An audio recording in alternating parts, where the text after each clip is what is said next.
We then cut back to Neverwinter City, where Nightingale receives a report from the First Army about their mission to infiltrate the church and seize the Divine Judgment Stones. The report states that Silver City has lowered its drawbridge, and the armies are currently entering the church. Noticing how Sigil's transmission is heavily distorted, Roland deduces that this must be the maximum distance the communication sigil can operate without losing connection. If he wants direct communication with the north and east, he'll need to set up relay stations. But Nightingale reminds him that there aren't enough sigils for that. Only 4 pairs were ever made, and 2 of them are already in use for the current mission in Silver City. Besides, producing more isn't an option since capturing devils isn't exactly easy. As Roland tries to figure out a solution to their communication problem, Nightingale receives another transmission. The report confirms that there are no Divine Judgment Stones in the church. The place is completely empty. Even the basement has nothing. This leads Nightingale to suspect that the church might have fled, causing the prince immense disappointment. Suddenly, the sigil picks up another transmission, and it's lightning this time. She reports that the red mist beyond the snowy mountains has disappeared, or rather it's currently dissipating. Roland finds it hard to believe, but lightning confirms it again. They're witnessing it with their own eyes, and Maggie is also a witness. Roland quickly warns them not to get any closer to the devil's camp and to return immediately. Then, he instructs Nightingale to summon Agatha, as she might have an answer for this unusual behavior of devils. Unfortunately, Agatha has no explanation. The Alliance rarely had the chance to make contact with the devil's inner camps, so she's never heard of anything like this happening before. In decades of war, she has never seen the devils retreat. With no immediate answers, Roland decides to keep an eye on the devil's movements. 5 days pass, Roland receives a report from Lightning that the mist has completely disappeared. In this case, Nightingale suggests launching an investigation, and Roland agrees. Soon they gather the witches best suited for the mission. Before long, they arrive at the devil's hideout. Agatha notes that this is the closest she has ever been to a devil camp in her lifetime. Lightning quickly reports their arrival at the location. The prince reminds them to stay cautious and retreat at the first sign of danger. As they walk through the devil's nest, they realize just how eerie the place looks, something they hadn't noticed when they flew over it in a balloon. Agatha can't determine the reason for the devil's retreat, but it hasn't been long since they left. The towers haven't completely wilted yet. They've only darkened in color, and it'll take some time before they become brittle. This camp is nothing like the frontline camp the Alliance captured in her day. This suggests that the devils weren't preparing for a retreat. Instead, their decision was sudden and unexpected. Agatha decides to venture deeper into the center, to the area where the multi-eyed devil was last seen. That's the only place where they might find any clues. As Lightning takes an extra step, the brittle ground beneath her crumbles, and she falls into a hole. But she quickly flies out of the pit. When they peek inside, they spot a devil lying at the bottom, and it looks long dead. Agatha starts piecing things together to figure out the situation. According to Sylvie, devils usually reside underground, which solidifies the evidence that everything happened very suddenly here. These devils couldn't have been waiting for new orders until death. Lightning suggests flying instead of walking to avoid falling into any more pits. As they take to the air, they discover a massive hole. While Lightning is looking forward to going deeper inside, Maggie and Agatha strongly protest against the idea of going inside, for obvious reasons. While exploring the area from above, they come across a towering wall of mountain stones blocking their path. Lotus steps up, using her powers to widen the path by moving the stones away. As they go further, they stumble upon a treasure trove of magic stones and other valuable items. Maggie takes on the task of transporting the goods back. Back in Neverwinter City, we return to Roland. He reflects on their mission. While Maggie has already taken a whole bunch of magic stones back home, Summer is currently working on deciphering what happened. Nightingale arrives with a letter in hand, addressed to Roland. Before we find out who sent the message, the scene transitions to the docks. There, laborers are working hard to rebuild the collapsed dock. According to Nana's report, 3 construction workers broke their legs in the accident. The prince takes full responsibility, admitting that the dock's design was flawed and promises that it won't happen again. However, that's not the main reason Roland is here. It's actually because Tilly has just arrived. The siblings shake hands and greet each other. Tilly reveals that she managed to bring Heidi with her, the leader of the Bloodfang. Roland is surprised and wonders if this means Tilly has resolved the internal conflict plaguing Sleeping Island. Tilly clarifies that while she has Heidi restrained, she hasn't yet revealed what happened to the witches who were rejected by Bloodfang, though she promised to explain everything once she meets with Roland. Tilly believes that Heidi sees Roland as her last hope. Since he is the ruler of Grey Castle and represents the elite, Heidi is banking on striking a deal with him to save her own life. She's hoping Roland will help her regain her position in Wolfheart. Later, we see Andrea reading that letter from her friends, Otto and Oro, who are in the Kingdom of Dawn. Andrea is a bit frustrated that Otto put both his life and Oro's on the line, but Ash is actually feeling grateful for both of them. It's all thanks to them that they now have intel on the church's movements ahead of time. Tilly asks if Roland has replied to Otto yet. Roland responds positively. He advised Otto not to be reckless. If the divine judgment stones are truly useless against pure witches, then mortals won't be able to restrain them. With the vast distance between Grey Castle and the Kingdom of Dawn, providing immediate aid would be impossible. The only smart move is for Prince Appin to keep his head down and act only after the church fully turns its attention toward Grey Castle. Andrea, knowing Otto's personality all too well, doubts he'll just sit idly by. But Roland assures her that Otto will listen. After all, Otto is a sucker for Andrea. And since Roland promised she would be safe in Neverwinter City even if they fought the church head-on, no one would be able to hurt her. Seeing Andrea die is the last thing Otto would ever want. Of course, Andrea gets annoyed, while Ash doesn't waste the opportunity to tease her about her supposed admirers doing everything they can to protect her. Tilly cuts through the banter, bringing them back to the main topic, how they plan to defend against the church. Roland initiates the discussion by revealing that after receiving the reports, he sent the First Army to stockpile supplies in Valleytown and clear out any church influence there. Hearing this, Tilly raises her concerns. With Roland's approach, the Holy City of Hermes will easily detect Grey Castle's movements. And if that happens, her own plan to advance to Blizzard Town will also be exposed. Andrea shares the same thoughts. After all, they were supposed to mislead the church with false information. But unlike Nikocado Avocado, Roland is actually 2 steps ahead. With his approach, he won't have to guess where the church will attack from. If he knows the church's invasion route in advance, he can minimize civilian casualties. Not to mention, direct defense is what the First Army excels at. His only real problem now is figuring out how to deal with the pure witches. That's when Tilly places a reassuring hand on Roland's shoulder. This is exactly why she's here. She promises her brother that the witches of Sleeping Island will aid him in this battle. Later, Tilly enters her designated resting quarters. She notes how clean and elegant the place is, with no shortage of fresh snacks. As she looks around in awe, Ash casually asks why she called Roland brother today. After all, she used to insist that he wasn't the same person he once was. Tilly simply brushes it off, admitting that she still believes he isn't her stupid brother anymore. But at the end of the day, he's still her brother, just a smarter one. Besides, that's not what's important right now. Tilly wants to know if Ash has ever considered the significance of the war with the church. Of course, the not-so-intelligent Ash thinks it might just be revenge witches we'll finally be able to get. But Tilly corrects her, reminding her that what they're truly fighting for is a free life, not revenge. She then further asks Ash if she's ever thought about moving to Neverwinter City, living here with everyone instead of staying on Sleeping Island. Ash agrees that Neverwinter is great, and there's obviously a reason why the former Witch Association chose to serve under Roland. But she believes the witches from Sleeping Island are different. They already have a place to call home. Tilly then educates Ash on the 3 outcomes of the war she predicts. The first is that they won't be able to stop the Divine Punishment Army and may fall in the north. In that case, whether it's Sleeping Island or Neverwinter City, it won't matter. But Ash quickly shuts Tilly down, refusing to even consider dying. She promises that as long as she's here, she won't let Tilly die. Tilly tries to calm the overly dramatic Ash by reminding her that it was just a hypothetical scenario. She's confident she won't die in battle either. Anyway, Tilly proceeds to explain her second predicted outcome. If Roland fails but the witches of Sleeping Island survive, then if Grey Castle falls and Neverwinter is lost, the only safe place left for them will be Sleeping Island. She hopes they can keep resisting the church's advances from there until the Divine War arrives. In the third outcome, if the church falls and Roland takes over the Holy City of Hermes, all witches will finally be able to escape oppression and prejudice, leading to true salvation. And when that day comes, the main reason for Sleeping Island's existence will disappear. You see, Sleeping Island was originally meant to be a sanctuary for witches. But if the church falls, there'll be no reason to hide on a cramped island in the middle of the ocean. Once the church is gone, witches will be able to live anywhere they want.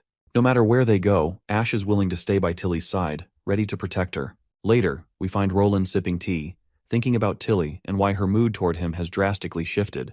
He asks Nightingale about it, but even she seems clueless. However, Nightingale has a hunch that Roland's quick decision to fight all out against the church might have something to do with it. It's just a guess, but Roland seems to believe this might be the true reason behind Tilly's change in attitude. But either way, he's happy that Sleeping Island has placed more faith in him.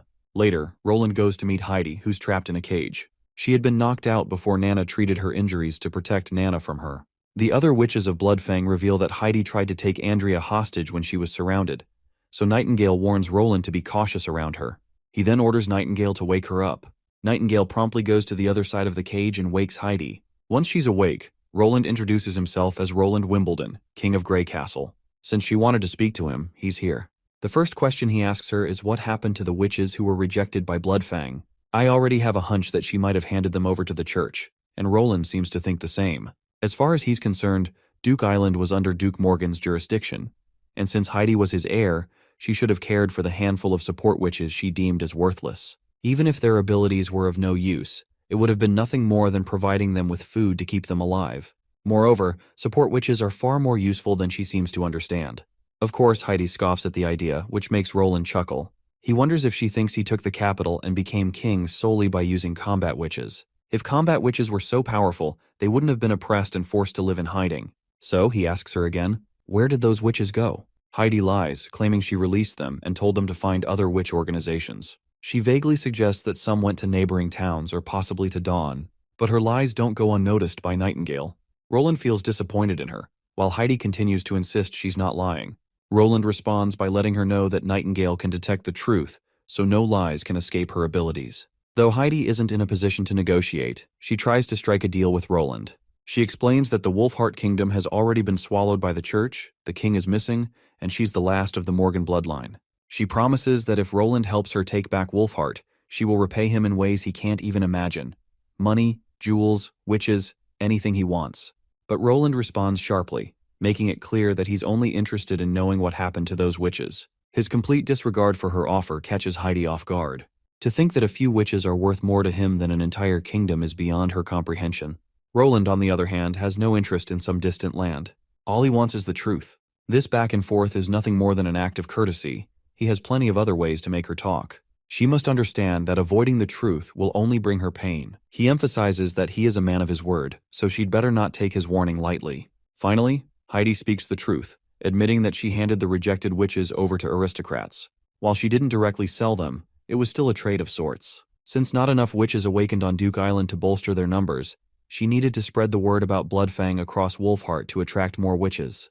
Roland then questions her about the person who recruited the witches for her. Heidi mentions Skyflame, though she has already been killed by Ash during the arrest. She insists that all she wanted was to help her father reclaim the throne that was meant to be his. With the interrogation complete, Roland prepares to leave. Seeing this, Nightingale raises her voice, questioning whether he really intends to spare a murderer like Heidi. But Roland sets the record straight. Heidi Morgan is a resident of Sleeping Island. It is not his place to decide her fate. That decision belongs to Tilly. Later, Roland fills Tilly in on how Heidi sent the witches to filthy aristocrats as payment. Tilly asks if Nightingale verified this. Roland replies that it didn't take much for Heidi to cave since she seems mentally weak. Though saddened by the twisted truth, Tilly expresses her gratitude to Roland for separating the water from the milk. Roland is more than happy to help his sister. Furthermore, he reminds her that since Heidi is a Sleeping Island witch, it's up to Tilly to decide her fate. While Tilly understands what he is saying, she still wants to hear his opinion. What would he have done in her place? Roland simply replies that he would do exactly what Tilly would do. This makes Tilly crack a smile as she has figured out what must be done with Heidi. As she prepares to leave, their attention is caught by Lightning, who is reporting something urgent through the sigil. When Roland responds, she describes the sighting of strange monsters. She struggles to put it into words. This is an unprecedented discovery, as these creatures have never been seen before. She wants Roland to witness them with his own eyes. Later, Roland boards his steamship and reaches the location to investigate personally. As they walk through the land once occupied by the devils, they come across a mark, one seemingly left behind by Lotus. There are also holes in the cliff. While Nightingale isn't sure of their purpose, she claims to have seen similar holes in the barren mountains, though those were slightly bigger in comparison. The further she went, the more she felt something was watching her. And not just one thing. It was near the valley where the association had set up camp. A narrow path leads even deeper underground, but she didn't dare to venture too far. Roland, fascinated by this discovery, decides to investigate that place as well once they finish here. They finally meet Agatha and Soraya, but Lightning and the others are missing. Roland asks Agatha about it. Agatha explains that Lightning is flying all over the place with Summer. This uncharted land is like a giant playground for her to explore. Roland isn't surprised. If these ancient monuments and devil towers existed in his old world, they'd probably be turned into a national park with ridiculously expensive tickets. Nightingale overhears and questions what the hell he's even talking about. Roland quickly changes the subject, telling her to call Lightning back using the listening sigil. Soon enough, Summer, Maggie, and Lightning return. Now that everyone is here, Roland decides to begin the task at hand. Summer promptly uses her ability to recreate a holographic projection of what happened here. A giant stone tower suddenly materializes through her magic. The scene they're about to witness takes place right before the devils disappeared. Since Summer can maintain the memory for around half an hour, they will be able to see the entire process. But Roland is particularly interested in the devil with multiple eyes, the one that detected Sylvie's magic. Agatha reveals that it was at the top of the tower. However, it's too far from Summer's holographic range, so they can't see it for now. As the projection progresses, they witness a giant worm devouring the Blackstone Tower. And after swallowing the tower, the worm simply disappears. Tilly is absolutely shocked to realize that this is the same worm that devoured Agatha's lab. What bothers her is why it would be hostile toward the devil camp. The only explanation Roland can think of is that this worm monster isn't being controlled by the devils, or at least, not by these particular devils. Agatha shares the same thoughts. There were no records of a creature like this in the past divine wars. If the devils truly had control over something this massive, none of them would have survived. But the question remains, if the devils aren't controlling it, then who is? Not to mention, there were also the invisible praying mantises that only Nightingale could see. Tilly would bet her life that these aren't just stray monsters wandering aimlessly. They have a clear purpose. Nightingale, however, believes that these creatures aren't being controlled by anyone at all. They have their own will. After all, hybrid monsters aren't typical demons. Judging from what they observed during the months of demons, the highly evolved demons possessed intelligence. It's possible that these creatures have grown smarter over time, adapting as they survived long enough. Roland is forced to acknowledge this possibility as well. After all, when the conditions and environment for intelligent life are optimal, their traits can change drastically. It's still unclear whether or not humans are truly the smartest organisms in this world. Suddenly, Lightning spots a tunnel. They light a torch and begin exploring this unknown place. Seeing how much remains unexplored, Roland decides to thoroughly investigate the first tall mountain in the western region. Later, as everyone waits, Lightning returns with a map in her hands after flying around and surveying the entire mountain. Roland thanks her for her efforts and asks if she discovered anything new. The only thing Lightning found was snow. No large animals, no demons, and no traces of devils. Roland takes the drawn map and examines it carefully. The layout of the mountains resembles a massive volcano, and there is moving water beneath the thick ice. Naturally, Nightingale is curious about what might be at the mountain's peak. Well, only the gods would know. Perhaps ruins, or even more Blackstone towers. Roland also takes note of the source of the Redwater River. Lightning explains that it's hidden within the clouds, and if not for the sound of rushing water, she wouldn't have noticed it. He asks if she attempted to enter the cracks where the water was leaking from. Lightning admits that she did try, but she couldn't get through. The cracks were large enough to pass through, half the height of a castle, but the mist created by the rapids was too dense, making it impossible to see. Strong winds pushed her back before she could go any deeper. Roland sternly tells her not to do anything so reckless again. If she ever wants to attempt something that dangerous, she must get permission first. Now that most of the area has been explored, Roland decides to return. But Lightning isn't satisfied as she still wants to explore the highest mountain. Roland, however, postpones further exploration until Sylvie returns. For now, his priority is preparing to confront the church. This is when Nightingale is struck by a sudden realization. She recalls how cold it gets at the mountain's peak. Too cold for anyone to set up camp there. This means the giant worm monster could be hiding inside the mountain. Since these creatures are adept at burrowing tunnels, it wouldn't be hard for them to create a nest within the mountains. And speaking of burrowing tunnels, she wonders if the holes in the barren mountains are also connected to these worm monsters. Meanwhile, back in Grey Castle, the stargazer Missan is ready to observe the night sky through a telescope Roland recently provided. One of his assistants reports that all the equipment has been set up. Missan then asks if there have been any disturbances in the star regions. The assistant responds with a yes. However, Master Skygleam from Area North 1 is resting after falling sick, so Master Void is taking his place. In that case, Missan decides to begin their stargazing session. As they peer through the telescope, they notice a faint red light in the sky, which of course shocks the hell out of the old man. The only thing running through his mind is that perhaps the prophecy has finally materialized into reality. He orders his assistant to scribble down what he is about to describe. Area East Summer 3, between the Six Paths Star and Sky Scorch Star. The assistant questions what name to give it, but the old man suggests leaving it blank for now. Furthermore, he orders his assistant to gather all the master scholars on the observation deck and dismiss all the apprentices. Later, as all the big shots gather, the old man reports that signs of disaster have appeared. This causes a wave of panic among everyone present. They debate what to do next. One suggests reporting it to the king, but another raises concerns that Roland might not believe them. However, one scholar reminds them that even if Roland does not believe them, what they witnessed will not just disappear. At this point, Missan cuts them off and suggests keeping the news of the Red Star secret for now, as he intends to observe it for a few more days. 1 week later, they learn that the red star has not moved a single inch in all this time. The one reporting this is Master Ro's star. He further reveals that its light has been changing. If the descent of the star means everyone in the kingdom will see it, then it is very likely that the doomsday star will soon outshine the embarking star. For the public, a burning red star would be an ominous sight, and though they may not be educated in recognizing celestial bodies, they can still see them. Some stars are as bright as the moon and can always be recognized with the naked eye on a clear night. If this star has a unique color, it will definitely be discovered right away. Misan acknowledges the panic and uproar this could cause if the star becomes even more visible than it already is. So, he decides to write to Roland immediately, hoping they are not too late. We then cut to Roland and Anna spending time together. Anna is visibly sad because her name is not on the dispatch list for the upcoming war against the church. While Roland understands her concerns, he simply cannot put her in danger. Border Town's military-industrial production needs her, and without her, they would not be able to manufacture anything, from machine gun parts to howitzer fuses. These are crucial if they want to win the war. Initially, Anna thought he did not want her to go because the front lines were too dangerous. Roland assures her that while fighting the church definitely carries an element of danger, he is confident they will win. So, she has nothing to worry about, and staying in Neverwinter is the best way she can contribute to the war effort. But Anna still wishes to stay by Roland's side during this time. After all, this time is different from anything they have been through before. Fighting the church will be the biggest challenge they have ever faced, and it will either result in the destruction of Hermes or the defeat of the First Army. She fears that if he loses, she might lose him forever, and it will be months before she hears any news in Neverwinter. She does not want to endure those grueling months, anxiously awaiting word of his well-being. Roland finally agrees to let her tag along, but he sets one condition. If things go wrong on the battlefield, she must leave the northern region immediately, no matter what.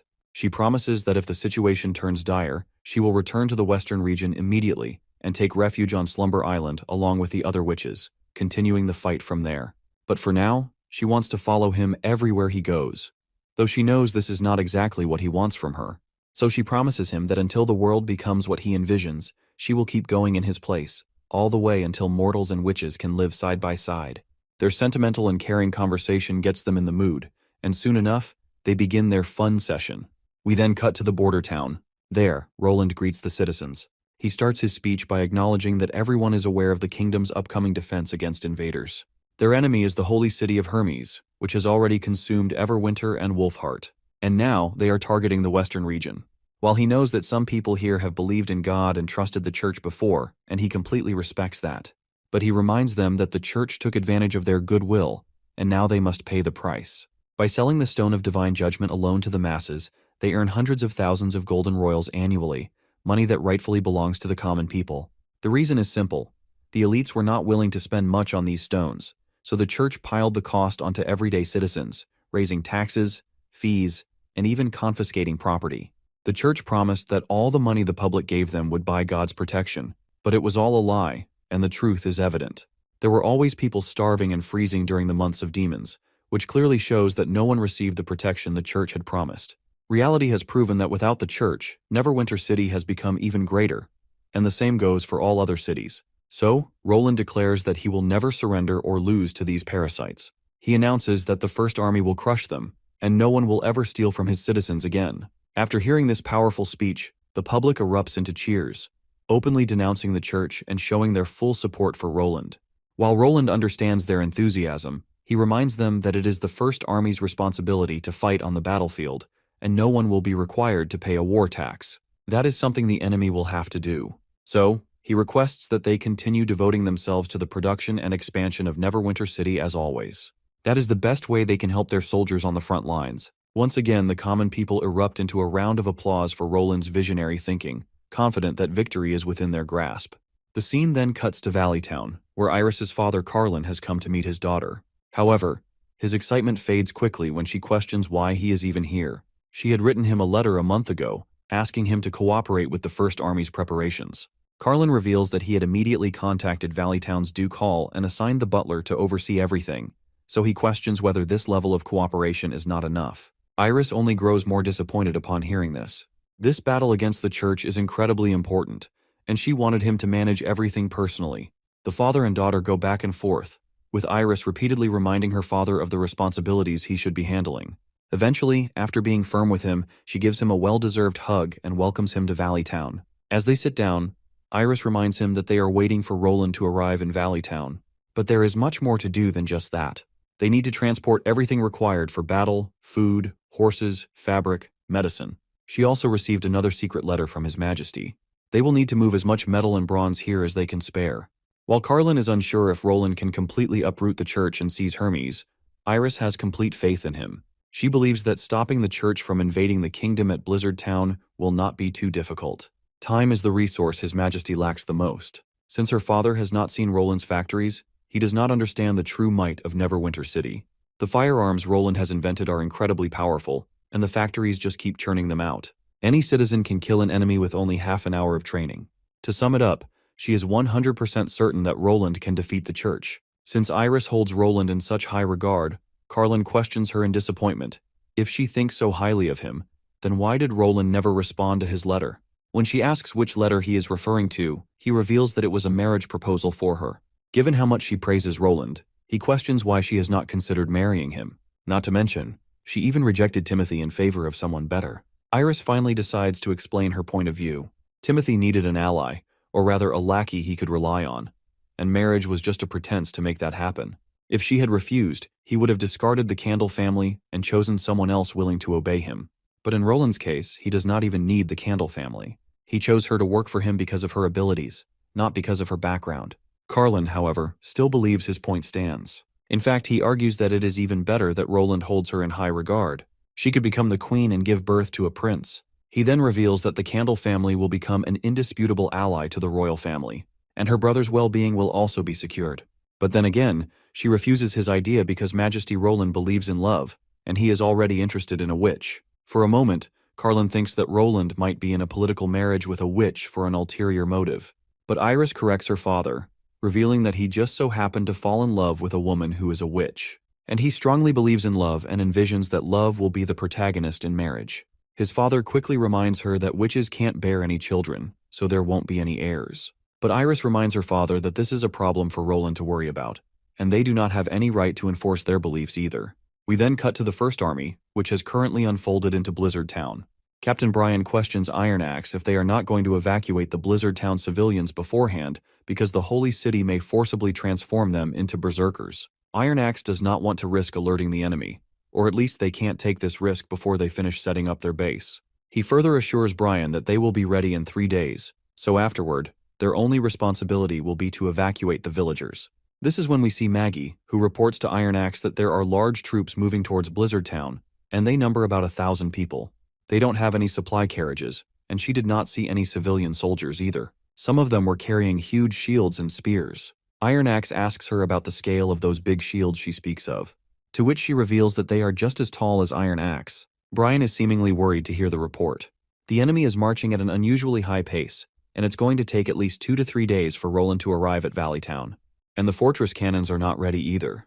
It looks like the church's response is faster than they had thought. But regardless of whether Roland is here or not, Iron Axe believes that they must carry out their duties instead of retreating a single step. He is not willing to let the enemy step 1 foot past their line of defense. Later, the church's soldiers finally come across the First Army. The church soldiers quickly draw their shields and hide behind them. The First Army, from the other side, also begins the barrage of bullets. While some church soldiers manage to withstand the barrage of bullets, some of them are dead on the spot. As the church soldiers march forward, the First Army has no option but to engage in hand-to-hand combat. While Iron Axe is distracted with one soldier, another enemy soldier tries to pierce him down. But Iron Axe quickly pulls out his revolver and takes the bastard down. All the while, Roland has also arrived at Willowtown on one of his best ships. Iris is also there to greet Roland and offers congratulations for the victory the First Army just snagged. Roland is glad to hear this, though he was already briefed while he was still on the ship.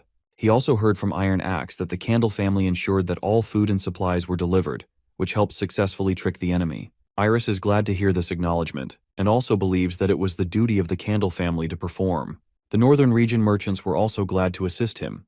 She then decides to take him into his newly acquired office in Valley Town. Actually, she talked to Duke Hall, and he promised to lend his castle for Roland to occupy during his stay here. She has further remodeled the guest office according to Border Town's design. Floor-to-ceiling windows have been installed on the room's east side. Roland is quite astonished to hear this, though he is a little worried about the Duke and where he is going to stay until then. Iris reveals that he is staying at a countryside manor to avoid disturbing Roland. She then questions him if he wishes to meet him. Well, Roland believes that meeting him is not necessary, so there is no point in bothering him if he simply is not interested in these matters. In this case, Iris decides to escort him to the castle. For a moment, Roland feels absolutely smitten, given how much protocol he is getting. He is really enjoying the taste of absolute power. As Roland sits in his newly furnished office in Valley Town, he reads the recent exploits of the First Army. This recent battle was actually a notable event, as the First Army managed to take down 156 Divine Punishment soldiers in action. While the numbers seem small, it's going to serve as a huge slap to the church. He is also glad that the First Army did not encounter any difficult pure witches. If this had happened, Sylvie and Evie would not have been enough. This is when Iron Axe joins the scene and reports that there were 2 casualties and 21 severe injuries. All losses resulted from spears thrown at close quarters. But thankfully, the wounded have fully recovered and resumed their duties. Roland then instructs Iron Axe to arrange for a ship to transport the deceased back to Neverwinter. It looks like Iron Axe has some extra tidbits to share. After interrogating the church's military officer, he found very special intel, and it's related to Divine Punishment soldiers. Later, Roland meets the captured soldiers to interrogate them personally. He asks if any of them have participated in the Divine Punishment ritual before. He wants to know the entire procedure required to become a Divine Punishment soldier. However, not a single person speaks. Seeing this, Iron Axe grabs one of the soldiers by the collar, making it clear that cooperation is not optional. The soldier, rattled by the threat, quickly insists that he has already told them everything he knew, but Roland warns him that lies won't take him anywhere. Eventually, the soldier reveals that the ritual takes place in the Sky Tower, and that only Divine Punishment soldiers, their controllers, and the Pope are allowed inside. Everyone must remain completely silent to ensure nothing goes wrong. When Roland asks why silence is required, the soldier hesitates before revealing that the newly transformed warriors determine their commander through sound. Roland then inquires this bastard if he ever get the chance to command any punishment soldiers. The captive concedes that he once managed a small team of 10 Divine Punishment warriors. While those 10 soldiers obeyed his commands, all Divine Punishment soldiers ultimately followed the Pope's orders. Piecing things together, Roland deduces that the Pope must be using sound to control the soldiers. Initially, he had considered the possibility of brainwaves or a soul connection, but this information suggests otherwise. He notes that sound-based control is an incredible vulnerability. If communication between squads and Central Command is disrupted, it would cripple their coordination. Finally, he has identified a weakness to exploit. Since every Divine Punishment soldier has a designated controller, Agatha wonders what happens if their controller dies.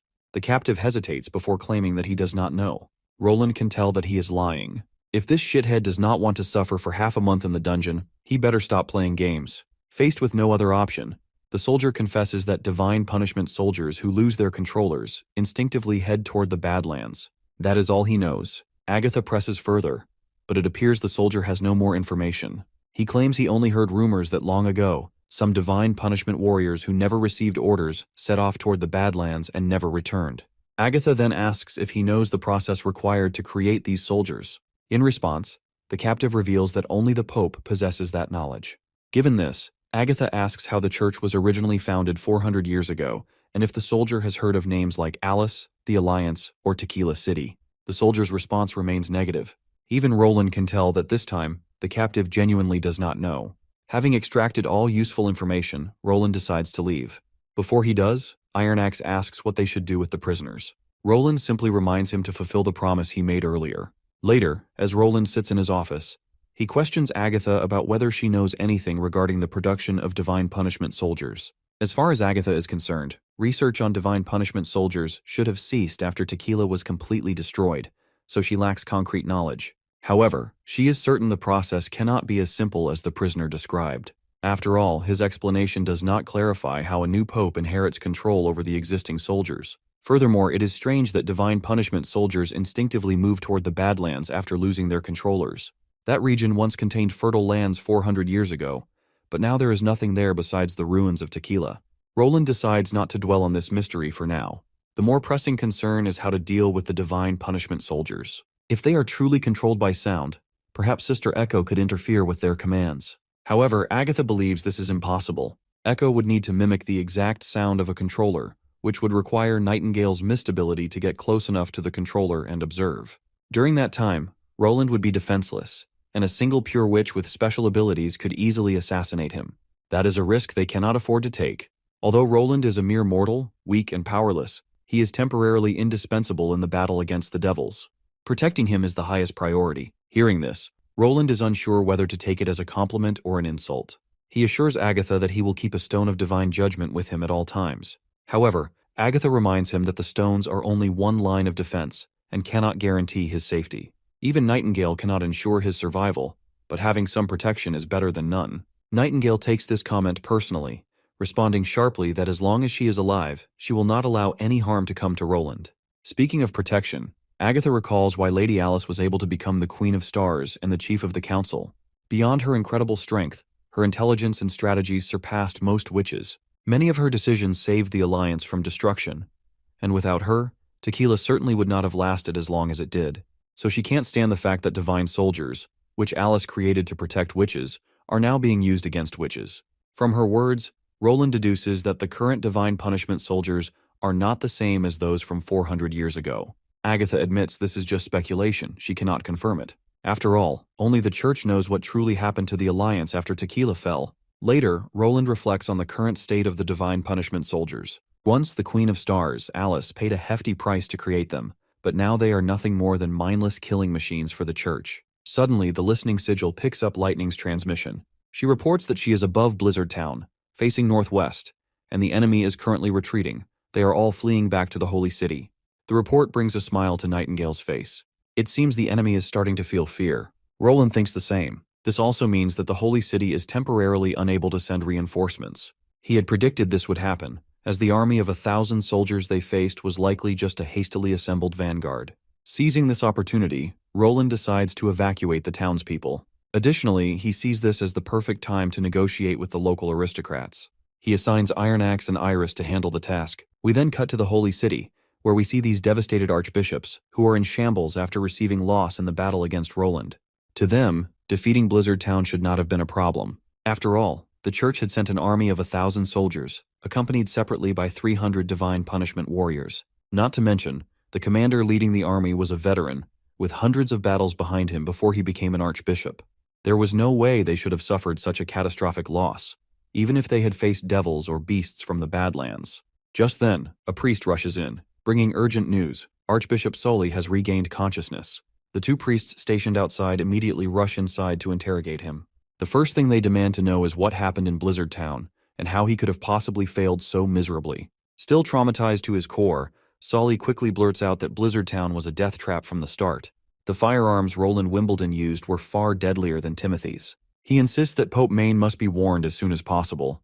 However, one of the archbishops grows furious and grabs Soli by the collar.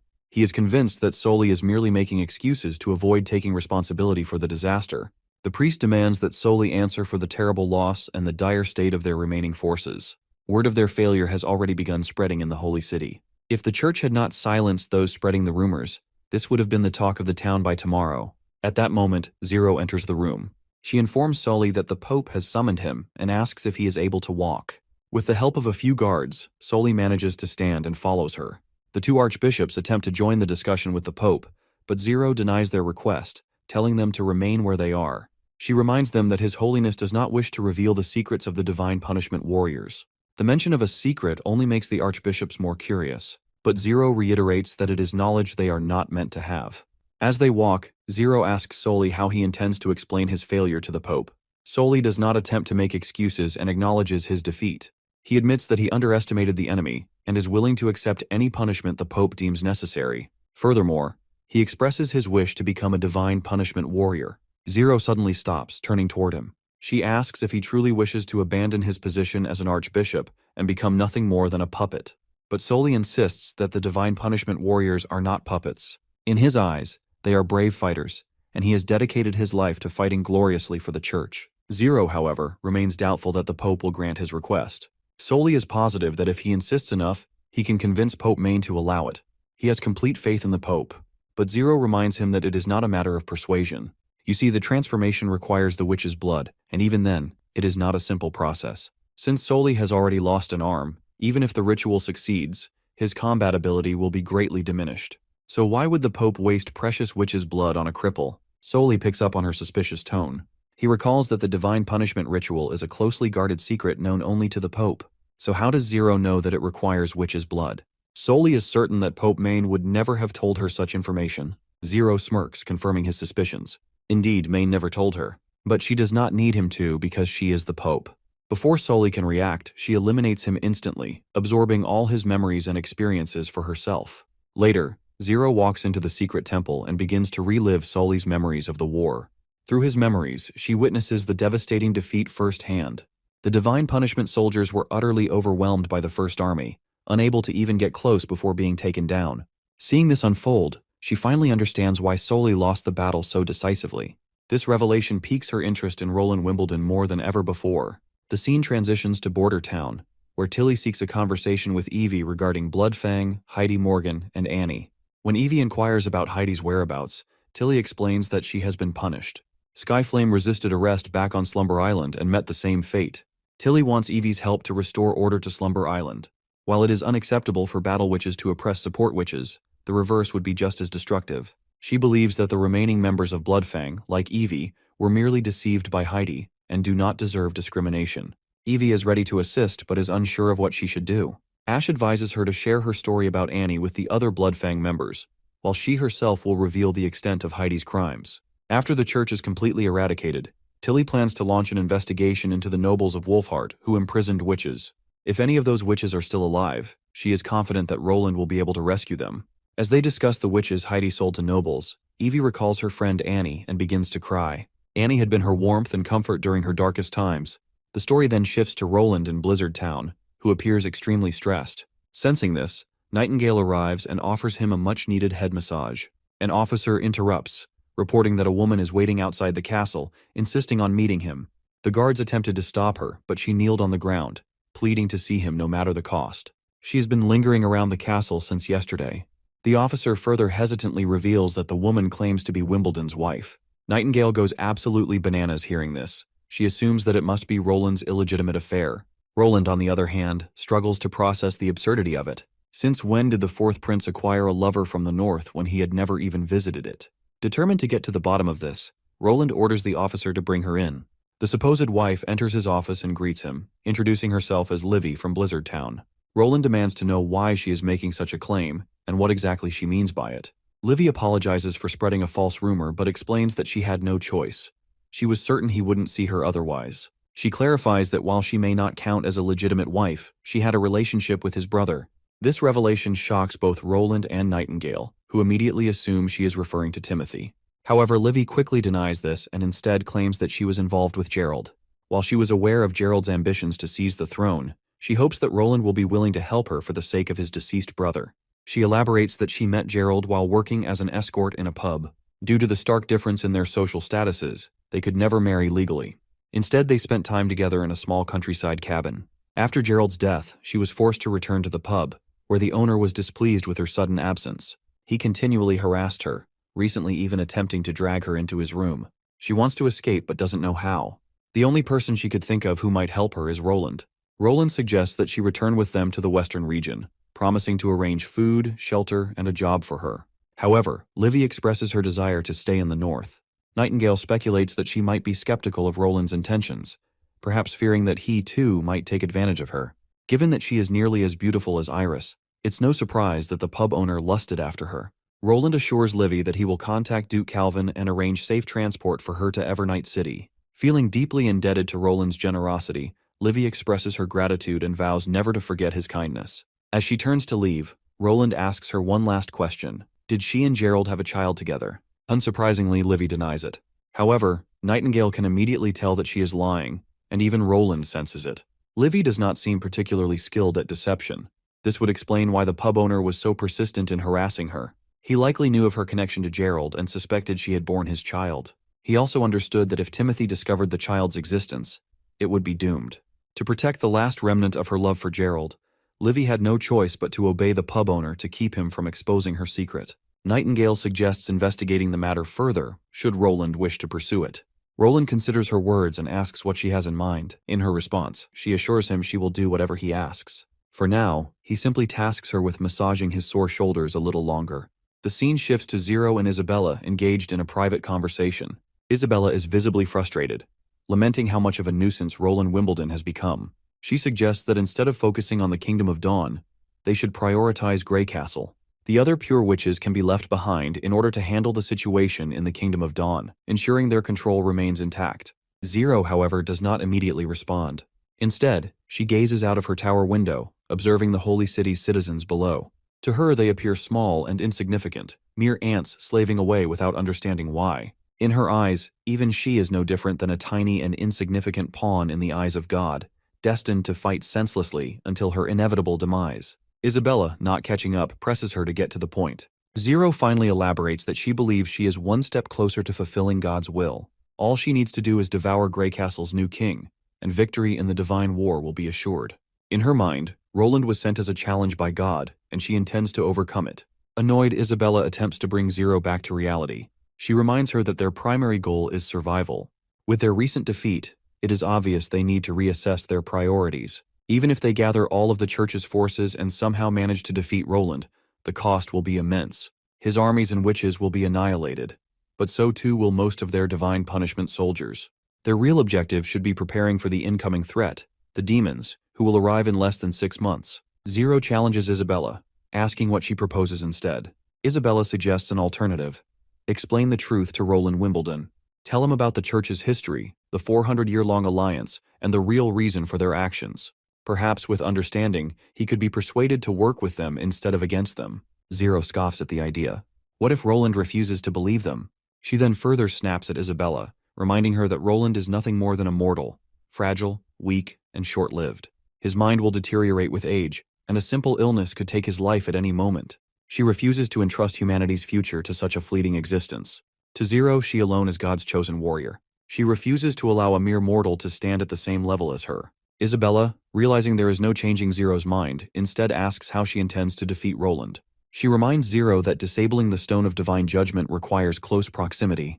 Additionally, the Alliance's high-tier sigils, which could aid them, are limited and can only be used once. If they use them now and fail, they will be left defenseless for the true battle ahead. Zero remains confident. She reminds Isabella of the thousands of souls she has devoured, proof of her strength. She urges Isabella to have a little faith in her abilities. After all, she is the only one capable of leading humanity to victory in the divine war. The scene shifts back to Blizzard Town, where Roland and his forces are conducting cannon tests. The devastating explosions cause Iron Axe to tense up. By now, he is convinced that no ordinary enemy could traverse the mountain paths under such fire. However, Roland reminds him that their enemies will not be ordinary. Worse still, their limited supply of ammunition poses a significant issue. If they had an unlimited stockpile, just 2 fortress cannons would be enough to wipe out the opposition. Meanwhile, Lightning is positioned near the impact site, marking the craters left by the cannon fire. She excitedly reports their successful hits, marveling at the sheer destructive power of the cannons.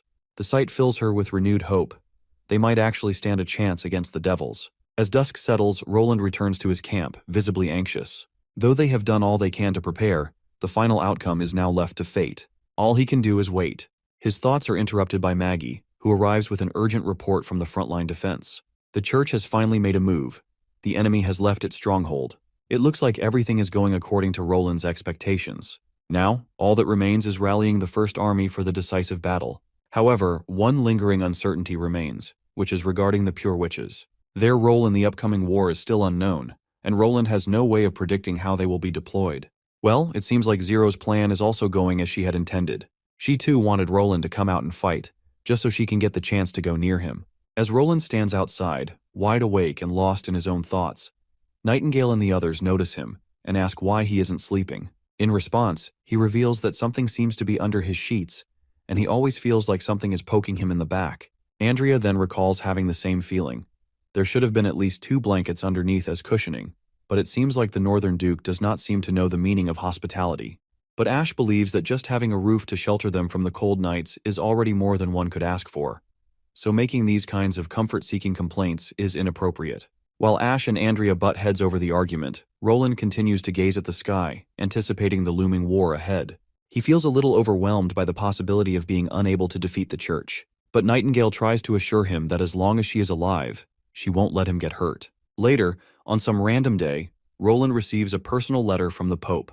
The letter serves no purpose other than roughly explaining the origins of the church and mentioning the existence of devils. Nightingale wonders if they might be requesting a ceasefire through this. But Roland believes that if that were the case, The Holy City would have never tried to occupy Blizzard Town. Then again, they can't deny the validity of the letter either. After all, the handwriting in the letter is indeed the Pope's.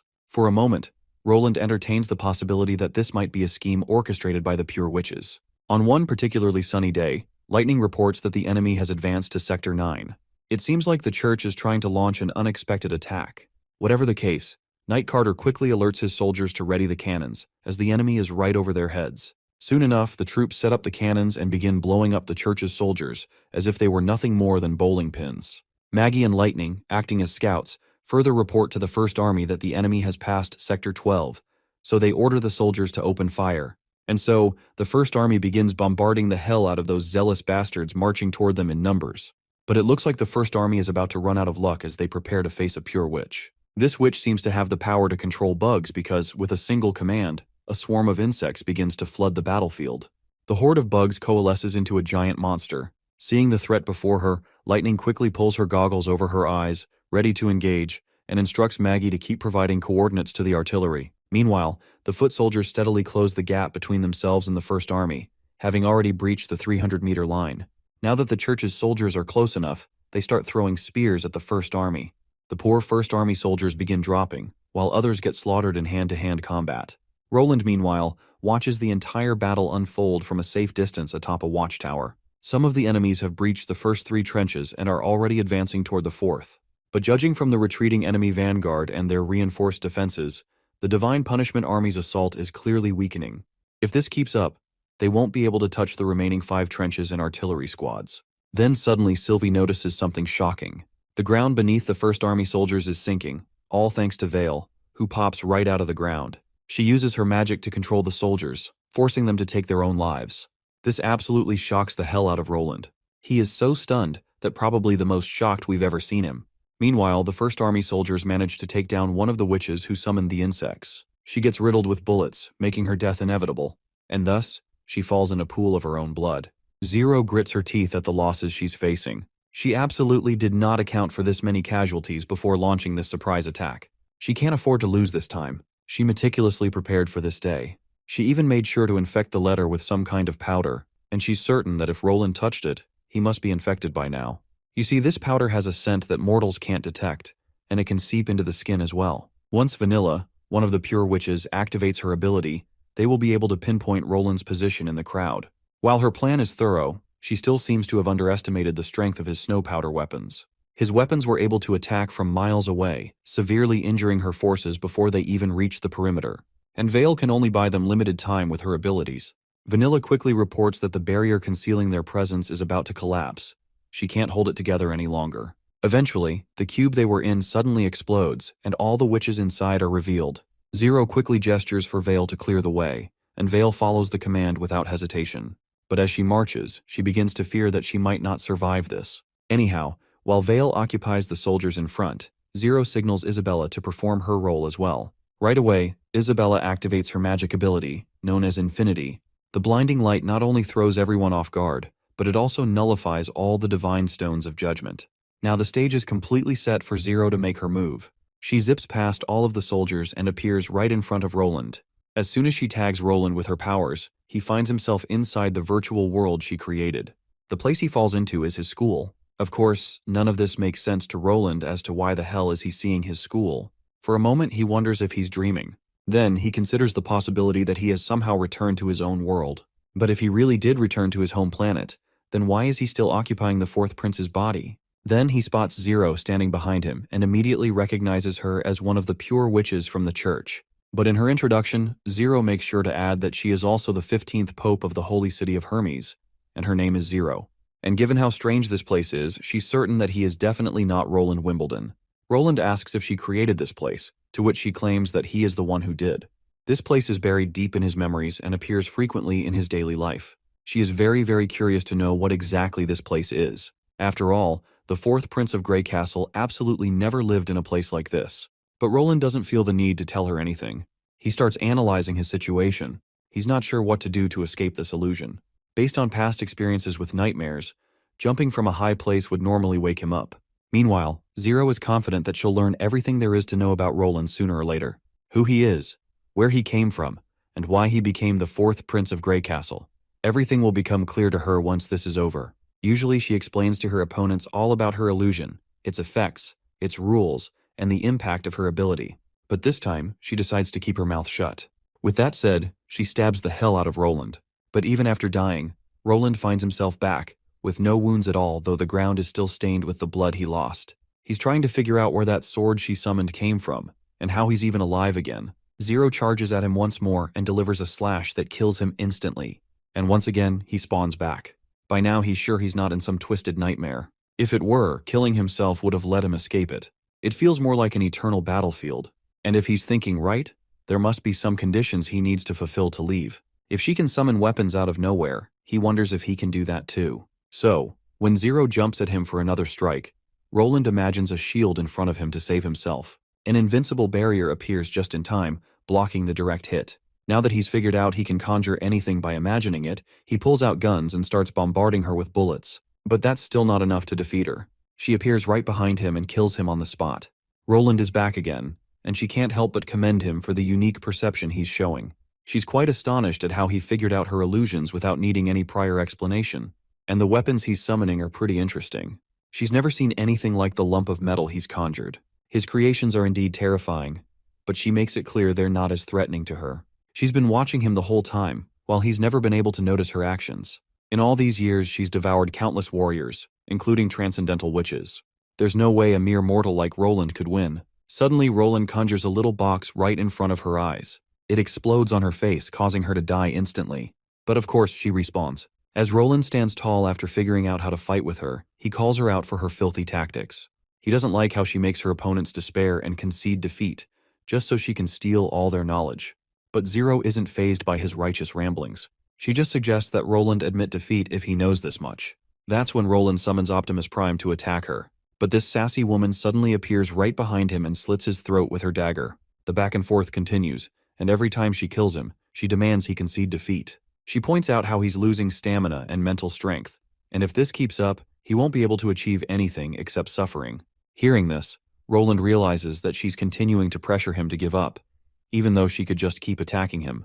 This only means her stamina is running low as well. But as if Zero heard his thoughts, she reveals that worrying about stamina is the last thing on her mind. She has enough stamina to die over 100 times, so Roland's basically making things harder for himself by not conceding. Roland begins to weigh his options. He thinks about ways to trap her, like caging her, using proximity mines, or maybe electric field lasers. But then again, none of these things would truly trap her. Just like she said, if he can't restrict her movements, he'll definitely lose. Roland then asks her how many battles she's fought in the past 2 years. She claims it's probably 1,000 or more, though not many have impressed her. Their wills were stronger than Roland's, but they still lost to countless deaths, and not many chose to endure the hopeless defeat. She reminds him once again that continuing this torture is pointless. Meanwhile, Roland rhetorically asks her if no one has ever defeated her in those 1,000 battles. He wonders if there's really no one mentally stronger than her. No one who won by creating lava or oceans. Zero reiterates what she had said. Even if she had been defeated, she wouldn't be standing here now. She further points out that even if someone tries to change the surface they're standing on, it would deplete their mental stamina so much that it would be like suicide. No one could ever change the entire world like this. Only a god with omnipotent strength could pull off something like that. Roland responds by saying that gods don't exist in his world. Zero then questions if he concedes defeat, especially since he has no way to turn the tides in his favor. But Roland refuses to quit, not without trying one last time. He wants to try once more, and if he fails, he'll concede. Hearing this, Zero readies a sword crackling with intense energy, prepared to give Roland the final blow. But that's when Roland pulls out his biggest trick. He makes the ground beneath her unbelievably slippery, so slippery she can't move an inch. She's left confused, wondering what in the world he just did. Roland smirks and boasts about making a minor adjustment to the battlefield. Without the support of friction, her speed doesn't matter. She won't be able to move at all. To educate her further, he explains the law of motion. When an external force isn't acting on an object, it will remain static, just like she is right now. This phenomenon is known as Newton's first law. After rendering her a defenseless husk who can't even move, Roland produces a bunch of machine guns and begins bombarding the hell out of Zero. The scorching heat burns her alive over and over. But more than the pain, what hurts her most is the fact that she's getting her ass whooped. She refuses to believe that he's able to create something that doesn't exist, and that what he says is true. Roland then breaks it to her that he simply altered the atomic distribution of the floor. The atoms are now tightly packed together, neat and organized like soldiers. The surface is incredibly slippery and tough, so tough that even the hardest diamond would be like marshmallow in comparison. So, it's basically over for her. As Roland intensifies the scorching flames, making her die over and over again, we shift to the real world, where Nightingale is watching over Roland's unconscious body. Tears well up in her eyes as she thinks it's her fault. She failed to protect him. Just then, lightning appears and reports that the pure witch is awake, meaning it's finally time to interrogate her and get all the secrets she knows. Along with Nightingale and Lightning, Agatha joins them. As they walk through the corridor, Lightning points out how the witch woke up by herself, sitting on the bed when Ash was checking on her. She also said that this prison is meaningless to her. Once they reach the room, they hear Isabella muttering about how Zero seems to have completely lost, even though she was supposed to be a spoiled god's child. Nightingale is intrigued to hear the mention of a god's child. Isabella, on the other hand, is willing to share everything she knows, and she's ready to accept whatever they decide for her. She starts by explaining her abilities. She can disable the effect of the stones of divine judgment, and no amount of stones can stop her if they're within her range. But otherwise, she can't go through walls or dig underground, so they don't need to prepare any special rooms for her. Hearing this, Nightingale deduces that she must have been the one who disabled Roland's stone. Isabella admits to this, saying she had no other choice, as Zero was already blinded by God. She believed that only on the battlefield could one receive the smile of God. She further reveals that Zero used the Battlefield of Souls on Roland. The Battle of Souls is essentially a fight of wills and consciousness. The loser surrenders everything and the winner takes it all. Ever since Zero awakened as a witch, she's never lost on the battlefield. She's devoured over 1,000 mortals and witches, absorbing their memories, knowledge, and lifespan. She's lived for 200 years. However, Isabella never expected Zero to lose to a mere mortal prince. But since Roland has won, Nightingale asks why Roland hasn't woken up yet. Isabella reveals that the outcome of the Battlefield of Souls should have been decided instantly. If Roland didn't turn into Zero on the spot, that means Zero failed to devour him. This means Roland can't wake up because he can't handle such a gigantic memory. Basically, Isabella has no clue when he might wake up because there's never been a precedent for this. She can't explain it. But there was one time when Zero had devoured Garcia, that Zero was completely exhausted for a while. She recalls finding some interesting details in Garcia's memory, so she spent more effort than usual to process them all. It might also be that Roland is trying to absorb Zero's memories, and he needs more time to do that. As long as he's alive, he will eventually wake up. Hearing this, Nightingale gets scared when she considers the possibility that Roland might not be able to handle the 200 years' worth of memories. In the worst-case scenario, he might never wake up. Pushing this aside, Nightingale and Agatha continue interrogating Isabella about the church and how much she knows about the Alliance. Isabella claims that the letter they sent contained everything regarding the Witch Empire and the Devils, but Agatha reveals that the letter wasn't particularly useful to them, since they already know that much. She herself is a witch from the Alliance. Of course, Isabella is shocked to hear this, so Agatha decides to make it easier for her by explaining. Agatha is from the holy city of Tequila, from 400 years ago, and she's seen its destruction firsthand. Devils aren't exactly rare. They have camps in the misty forest to the west of Grey Castle, as well as at the end of the Redwater River. Furthermore, Roland has already fought those devils once. What Agatha really wants to know is how the Alliance became the church. Isabella then reveals that the records mentioned there was a conflict within the Alliance during the escape. It happened on the northwestern side of the mountains. There weren't many details, but the Alliance split into two factions. One group mostly consisted of Tequila witches who were attuned to enter the labyrinth ruins in the mountains. The other group consisted of witches from Comet City, who wanted to keep heading north, uphold Lady Alice's will, and settle in the Hermes Mountains. These witches became the church. Hearing this, Agatha is shocked to realize it was basically an internal war among the witches while they were on the run, which was nothing more than suicide. Isabella further reveals that it was also to kill the non-combat witches who didn't belong to Comet City, because that was the only way for the church to bury the history. If it hadn't been for the internal conflict among the witches, the Four Kingdoms wouldn't have been able to escape the Alliance's control. However, it also meant that the church couldn't have as many divine punishment soldiers. So, the church buried the past to make capturing witches easier and create mindless divine punishment soldiers. In Nightingale's eyes, it's all madness. It's like every witch in the church went insane. But Isabella reveals that she never cared about who controlled the continent. Her only wish was to defeat the devils. After all, this is the whole reason the Alliance was created. Zero was incredibly deranged. But her beliefs were stronger than anyone else's when it came to defeating the devils, and that's why Isabella decided to help her. After hearing all of this twisted information, Nightingale draws her daggers, ready to kill this piece of shit on the spot. But Agatha manages to calm Nightingale down, explaining that killing Isabella won't solve their immediate problems. It looks like there's also another interesting tidbit Isabella wants to share. Zero did allow pure witches to read the text in the Holy Temple, but absolutely no one except for her was allowed to reach the prayer room on the top floor, because whoever stands there can directly face God. Later, we see Nightingale releasing her frustration by punching the wall after getting no leads on how to wake Roland. Agatha reminds her that they've already done all they can, so all they can do now is wait.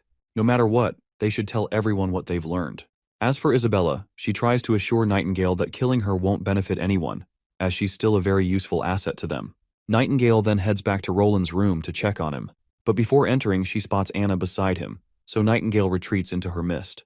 While Roland may be unconscious, as long as he's alive, Anna is willing to keep waiting for him to wake up. A day, a year, or even her lifetime, she will stay by his side forever as long as he's still breathing. So she wishes him to sleep soundly. Meanwhile, Nightingale can do nothing but shed her tears as she watches this. I'm not sure if she's crying because of Roland's miserable state or because Anna might be his true love. A while later, Roland wakes up in his bed. He's spooked to find himself in the bed out of nowhere, because the last thing he remembers is standing in the thick of battle with Zero. Since he doesn't want to lose, he tries to summon more guns to keep fighting. But soon he realizes that nothing is happening, which makes him believe that the rules of the game have changed. Roland takes note of how this place is entirely unfamiliar to him. It doesn't resemble anything he has seen in his previous life, or the life he had in the border town. Confused, he runs through the space and enters another room. He notices a collection of mysterious books, none of which he remembers owning, either in his current life or his previous one. The TV in the room is on, broadcasting a news report. It states that last night, an unknown explosion occurred at the city university. A lecture building was completely destroyed, and the roof had collapsed. This shocks Roland. He was supposed to be in a fictional world of illusions, so how is he back in his previous world? Rushing to the balcony, he looks out at the bustling streets below, only to realize that nothing resembles the previous world he lived in. As he stands there, a woman appears in the corridor and starts berating him for blocking the way. Roland eventually returns to the room and immediately demands Zero to come out and fight him. But no matter how much he yells, no one appears. He sits down, deep in thought. If this is another illusion from the Battle of Souls, then there must be a way to escape. He decides to use one of the oldest tricks in the book, stacking tables and chairs on top of each other. He figures that jumping from a height might jolt him back to reality. But just as he's about to do so, a little girl enters the room, calling him Uncle. She looks almost exactly like a younger version of Zero. The sight catches Roland completely off guard, and he loses his balance, slipping and falling. And then he wakes up.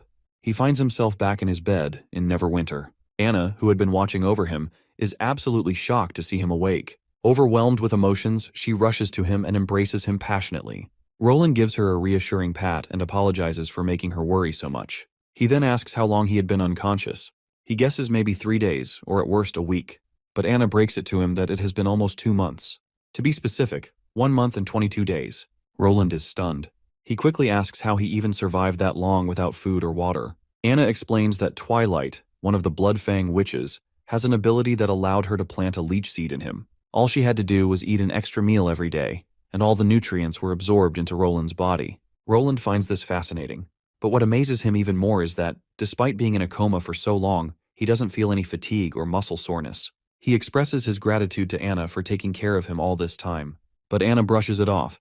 To her, whatever she did for him is nothing compared to what he has done for everyone. He has already fulfilled the promise he made to the witches. The promise to eradicate the church's armies. Every witch in the Union is indebted to him.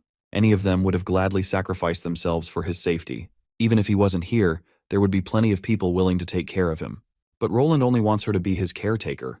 Just when Roland is in the perfect mood to play clap-clap, Anna suddenly remembers that everyone has been eagerly waiting for him to wake up. She reminds him that he has just regained consciousness and should focus on recovering first. Roland insists that he's already strong enough to clap her, but Anna bonks him on the head and runs out before he can say anything else. As she heads out to call the others, Roland's mind drifts back to the moment in his dream, when he saw Zero as a child, calling him Uncle. It's a mystery to him why she said that. Even stranger, he has never lived in the city he saw in his dreams. Before disappearing, Zero had also hysterically screamed that she would never let him go. He isn't sure if her words were a curse or something else entirely. Anyhow, he is sure that there is something he has yet to figure out. He is soon jolted out of his thoughts when all the Witch Association members enter his chamber to meet him. While everyone expresses their relief at seeing Roland alive, Agatha makes sure to scan him for any traces of magic, and thankfully, she finds nothing. She then asks if he remembers anything, like Zero's memories. Hearing this, Roland questions how she knows that he holds Zero's memories. In response, Agatha explains that one of the pure witches they captured had already spilled all the beans. Ash also considers the possibility that his mind might be scrambled by 200 years of memories, making his previous personality fade away in a sea of new ones. So, she wants Roland to prove that he is actually Roland and not Zero. Nightingale confirms that the person before them is indeed Roland. Then his sister also meets him, expressing her relief and welcoming him back. Later, Iron Axe, the old man Parov, and that priest guy in charge of infrastructure also pay him a visit in his office. While Roland was in a coma, there were no abnormalities in the city, though some people did panic. Roland believes that improving public morale is the most important task right now, so he wants them to spread the news that their king is still alive. He wants the message out by tonight, followed by a grand banquet at the castle. As dusk settles, the streets are decorated in celebration, and food is being distributed for free. We then cut back to Roland, where Nightingale also arrives, hesitant to make eye contact with him. After all, she had failed to save him. But Roland assures her that she is not to blame as it was clearly not her fault. He then hugs her warmly and expresses his gratitude for the great job she had done on the battlefield. As the night deepens, Roland heads back to bed to get some sleep. But as soon as he closes his eyes, he is once again transported to that annoying dream from before. And just like last time, he spots little Zero, still calling him Uncle. She wants to know why he was acting strange yesterday. She sets breakfast on the table and tells him to eat. Roland is seriously spooked, experiencing this weird dream all over again, and wants to end it right away. So he grabs a knife and decides to kill her. But before he can act, little Zero starts berating him for yesterday's antics. She wants to know why he had been standing on the furniture. Did he spot some roaches on the ground or something? Roland lies, saying he was trying to clean the dirty ceiling.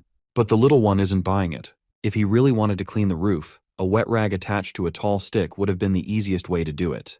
Besides, why the sudden urge to clean when she's been the one handling the chores ever since she arrived? The mention of her just arriving catches Roland off guard. The girl, on the other hand, demands that he cough up some money for groceries. The fridge is almost empty, so she has to go to the market today. Roland begins rummaging through clothes he's not even wearing. Tired of her uncle's unusual behavior, the girl reminds him that the money is in the drawer. So Roland finally starts going through the table and eventually finds his wallet.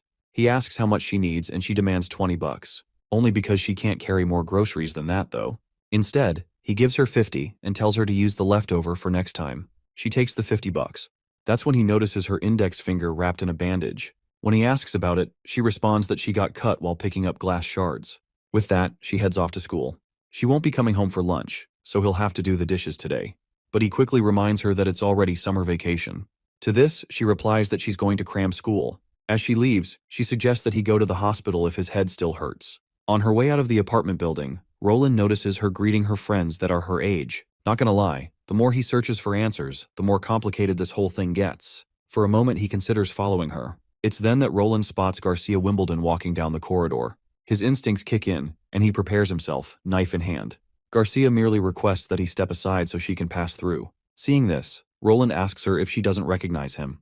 Garcia simply sneers at his strange question and continues on her way. Roland, undeterred, asks her to confirm if her name is Garcia. Upon hearing her name, Garcia quickly spins on her feet and throws a fist at his face. Though she doesn't know how he knows her name, she warns him that if he keeps this up, things won't end well for him. With that little threat, she barges into her apartment, numbered 0827.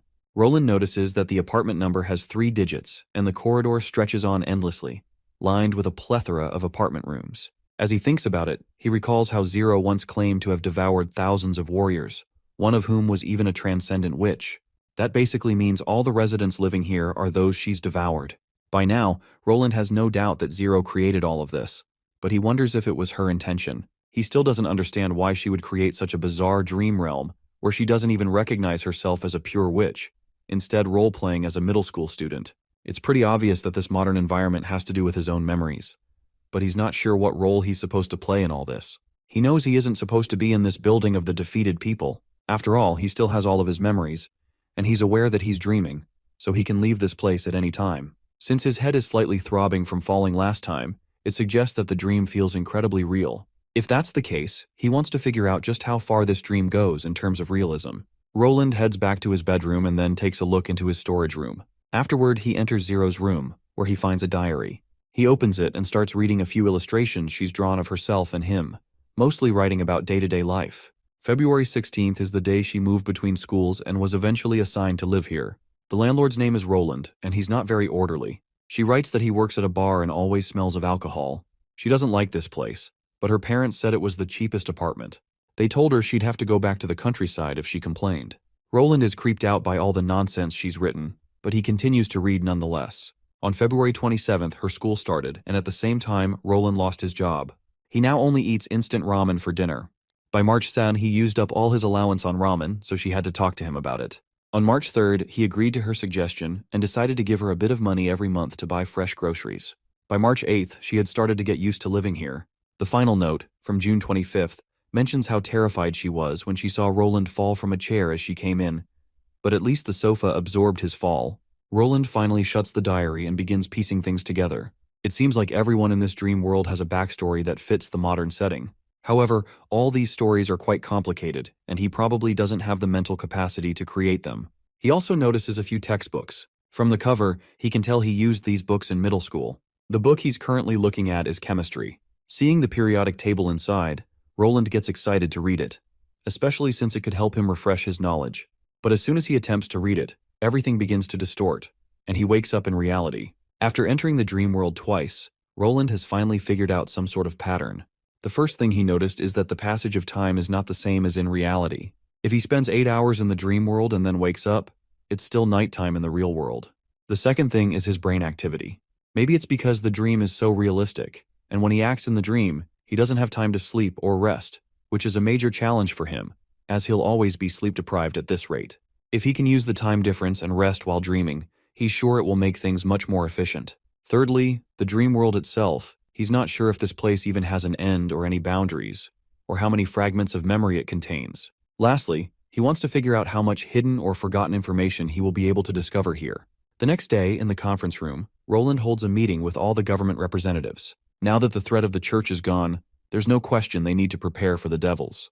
Neverwinter will have to devote all their efforts to the upcoming divine war.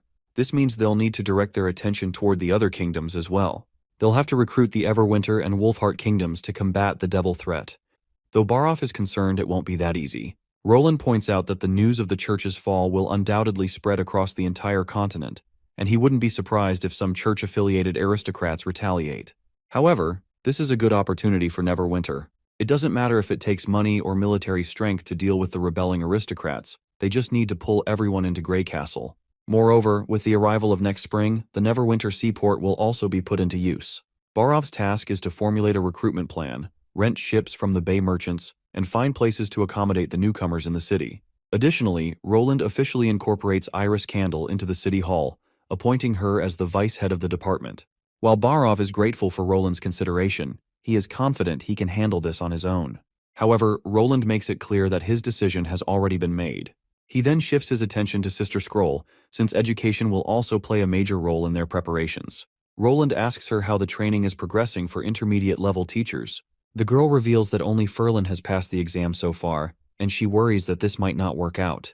Roland gives her permission to choose new intermediate teachers from the student pool to encourage the top students to continue their studies at school. He also suggests adding scholarships, reward systems, and advises her to work alongside Ferlin to figure it out. Once the students pass the exams, they'll be able to become intermediate teachers and receive a monthly salary of 50 silvers. Scroll is unsure if spending this much to gather intermediate teachers is necessary, but Roland has a bigger picture in mind.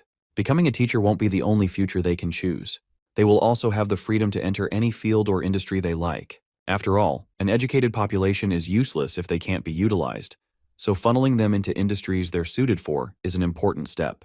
Furthermore, Roland plans to write a curriculum for introductory logic and critical thinking for her soon. For now, he tells her she's free to go. After dismissing the meeting, Roland asks Kyle Sichi to accompany him to the office. Once Sichi enters the office, he quickly expresses his desire to leave if Roland doesn't have any new ideas for production to share. Roland tells him to relax and take a seat, as he has something important to give him. First, Roland asks if Sichi has ever considered becoming the director of the chemical manufacturing department. Of course, Sichi responds with a resounding no, as he has no interest in abandoning the vials and jars in his laboratory for pointless management responsibilities. But Roland asks him to listen before making any hasty decisions. He acknowledges Sichi's devotion to chemistry, driven by his desire to learn its secrets, and his unwillingness to spend time on anything else. However, Roland promises him that he can help him uncover the very essence of chemistry. This much is enough to get Sichi interested. Roland finally places the periodic table in front of Sichi. Roland promises to give him the periodic table permanently if he accepts the director's position. If he performs well in the role, Roland further promises to send him a complete version of intermediate chemistry. Unsurprisingly, Kyle Sichi takes the deal. Roland wishes him the best of luck, confident that the history of chemistry will bear Sichi's name. We then cut to Isabella's prison cell, where she has been held captive for almost 2 months. Roland has not come to see her, and it's driving her crazy. Though the amenities provided to her don't make it feel like a traditional prison, she has no freedom. She writes down everything she knows, hoping that Roland might spare her when he reads it. And then, the moment arrives. Roland comes to meet her on this fateful day. Isabella is astonished that he is finally here. The first question Roland asks is if she is Isabella, the witch who dismantled the stone of divine judgment he was wearing. Isabella makes sure to show proper respect, while Roland, on the other hand, has a lot of questions for her. The most pressing one is why the results of his battle with Zero weren't like she had described. Being the winner of the challenge, Roland didn't exactly inherit everything. Isabella finds this impossible. Roland has a hunch that he's not a witch, which is why he's unable to inherit Zero's knowledge. Isabella then elaborates, the sole prize in the battlefield of souls is memory and lifespan. Since mortals already possess these two things, they can inherit them from others through this challenge. However, witches' abilities can't be absorbed, because magic can't simply be spliced onto someone else. Otherwise, Zero would have devoured her long ago. But since Roland is the first case she's seen where he didn't absorb a single piece of memory, it's a curious situation. Roland then asks her if Zero ever mentioned where the defeated go. She reveals that the losers always disappear completely as if they never existed. Roland presses further, asking if there's a difference in the results of the challenge if someone voluntarily surrenders or resists until the end. Isabella claims that all of them disappear. However, Zero once said that there were 2 types of memories she could absorb. One type was disorganized, with residual consciousness from the losers, which would affect Zero herself. The other type was fully complete, allowing Zero to examine every last detail. It seems Roland has figured something out.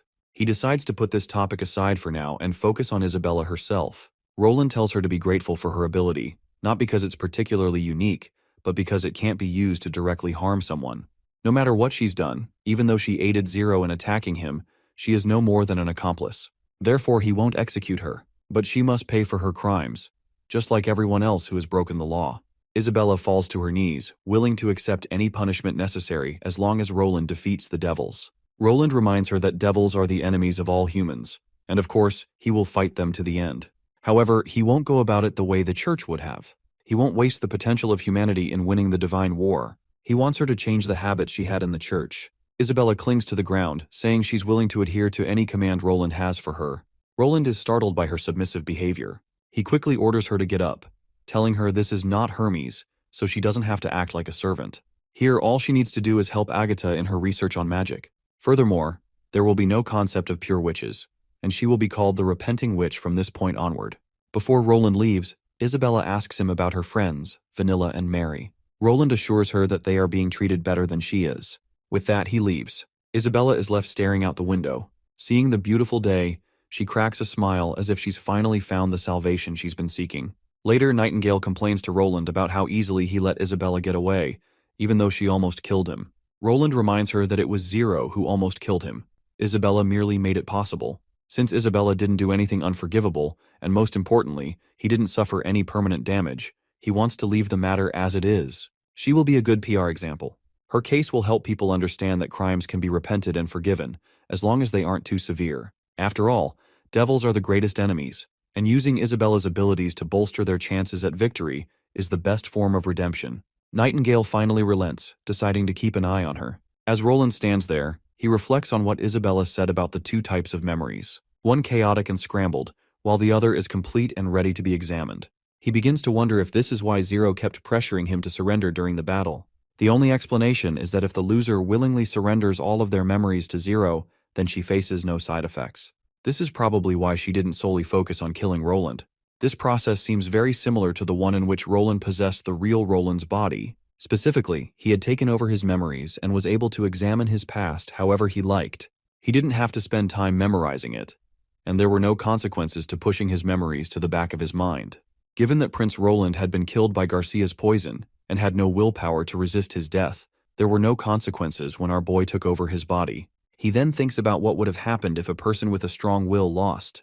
Based on what Isabella had said, memories of people with strong will would affect Zero herself, including changes in thoughts, personality, and even beliefs. Absorbing thousands of souls had made her complex, technically a very different person from who she had been before. So, her way of revenge was probably to inject all these wills into her own thoughts. It was very likely that she had tried to incorporate all these wills into her own mind as a form of revenge. But in doing so, her own mind would be lost in the storm, which meant his mind would suffer the same fate as well. There was also a slim chance that, in the chaotic storm of memories, each unyielding soul's willpower would strive for dominance, and Zero would try to take this chance to make her come back. However, Roland was not a man of this era. The amount of information a person in the modern age absorbed in a single day was equivalent to what someone in ancient times would take in over months or even years. So, as a man from an era of information overload, his mind naturally filtered out the useless information while keeping the important parts. After all, the ability to retain vital information and discard the rest had been hammered into him. In the end, Zero lost everything she had gained, including her own memories, forming a strange new world, her dream world, where she became a child and started a new life. And now, he was responsible for raising this newborn. As the night settles, Roland returns to the dream world again. First, he wants to figure out a solution for the sleep hours he has been missing out on. He has been awake for around 20 hours if he counts the hours in real life. So, he decides to take a nap in the afternoon later. As he walks into the drawing room, he comes across Zero, who looks startled to see him awake so early, even though she hasn't even started making breakfast yet. She quickly decides to make breakfast, and after a while, she returns with the food in hand. After serving the food and having a brief conversation with him, she proceeds to leave for school. Since she won't be coming home for lunch, he will be responsible for washing the dishes as usual. As she leaves, Roland notices that she has been wearing the same clothes for 3 consecutive days.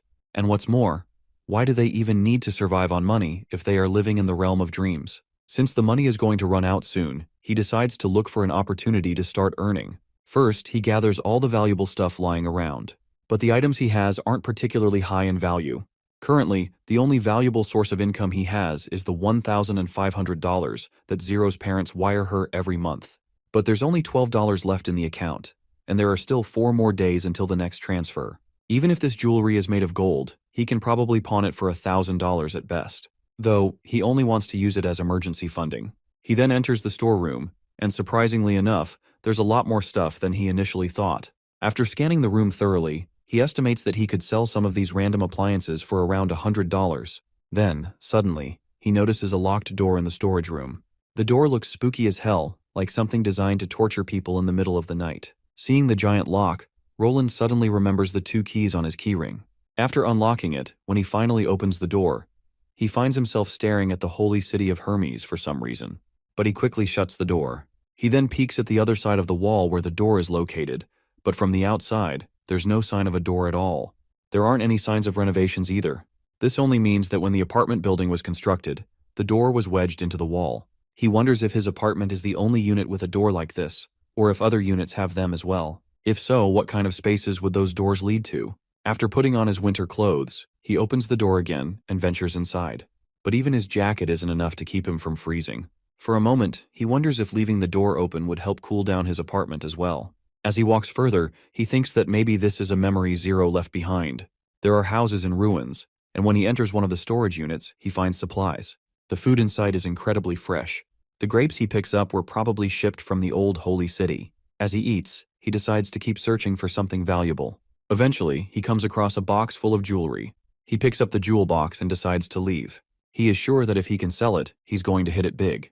Just as he starts enjoying the thought of all the treasure he's found, he suddenly begins to feel dizzy. And soon enough, he opens his eyes to find himself lying in bed, with Zero sleeping soundly beside him. Seeing himself lying so close to Zero sends Roland into an absolute frenzy. Zero wakes up as well, startled by the commotion he is making. She recalls how he had gotten heat stroke, and thanks to her, he ended up in bed. Otherwise, he would have spent the entire night on the floor, though she believes he should be thanking her. First of all, Roland is having a hard time believing that a kid her age managed to drag him to the room. But nonetheless, he pats her on the head and expresses his gratitude. The girl gets a little flustered upon receiving praise from her senior and decides to get going to make some breakfast. But Roland assures her that he will take care of breakfast, which of course shocks the hell out of her. Eventually, he prepares the food, and once it's ready, he presents it to her. She is astonished to see the meal they are having. which is quite extravagant compared to their usual diet. For a moment she wonders if he bought the meat himself, to which he says yes and reveals that the entire fridge is now stocked with this juicy deliciousness. Zero is absolutely astonished to hear this and has a hard time believing it. Roland further gives her the good news that he has gotten his salary, so he bought some food to celebrate. Now that she thinks about it, it means he must have gotten heat stroke from being in the sun too much while job hunting. Roland goes with it and confirms her doubts. He further assures her that they don't have to worry about money anymore. They then engage in some good banter while they eat. Once she is done with breakfast, she decides to get going to school. But before she disappears, he reluctantly asks if she knows any bookstores nearby. We then cut back to Neverwinter, where Roland has finally woken up from his dreams. While he spent 3 days in the dream realm this time, it's only noon when he wakes up. 1 night in reality equals around 2 days over there. During this trip to the dream realm, he was pretty productive and finally managed to sell some things, making a lot of cash. With the extra money he earned, he bought new clothes for Zero and some old books as well. However, only the books he had read before contained any content. The rest were blank, which means the dream world only consists of the information he already knows. Fortunately, he had spent a lot of time online in the past, so there was a ton of knowledge that had been useless to him in his old world. That information, which he had once considered useless, had always been buried in his deep mind. Even if he had only glanced at a blueprint once in his previous life, the memory of that blueprint existed in his dream world. Thanks to that, he extracted a lot of useful information that he could now use in the real world. Suddenly, Nightingale appears, reminding him that it's lunchtime. Roland acknowledges it and instructs her to bring him some food from downstairs as he intends to eat in his bedroom. She then notices the notes he is preparing, making her curious about where he is getting all this new information and these ideas. To which he reveals that all these ideas had always been in his head. It's just that he had forgotten about them. She picks up one of the notepapers and begins reading, only to feel dizzy after skimming through all this sci-fi nonsense that is way above her head. Anyhow, she remembers how Barov was hoping to meet with Roland as he has 2 letters that require his private attention, to which Roland simply tells her to fetch Barov and bring him to his bedroom. Once the old man arrives, he is bursting with joy, barely believing that he has been invited into Roland's private quarters. Anyhow, Barov begins revealing that Roland has 116 pending letters that arrived while he was unconscious. Most of the letters were from regional aristocrats regarding commerce or visits. The aristocrats were expressing their unwillingness to give up their power to the government, wanting to maintain their traditions and prestige. Well, Roland has no issue with that.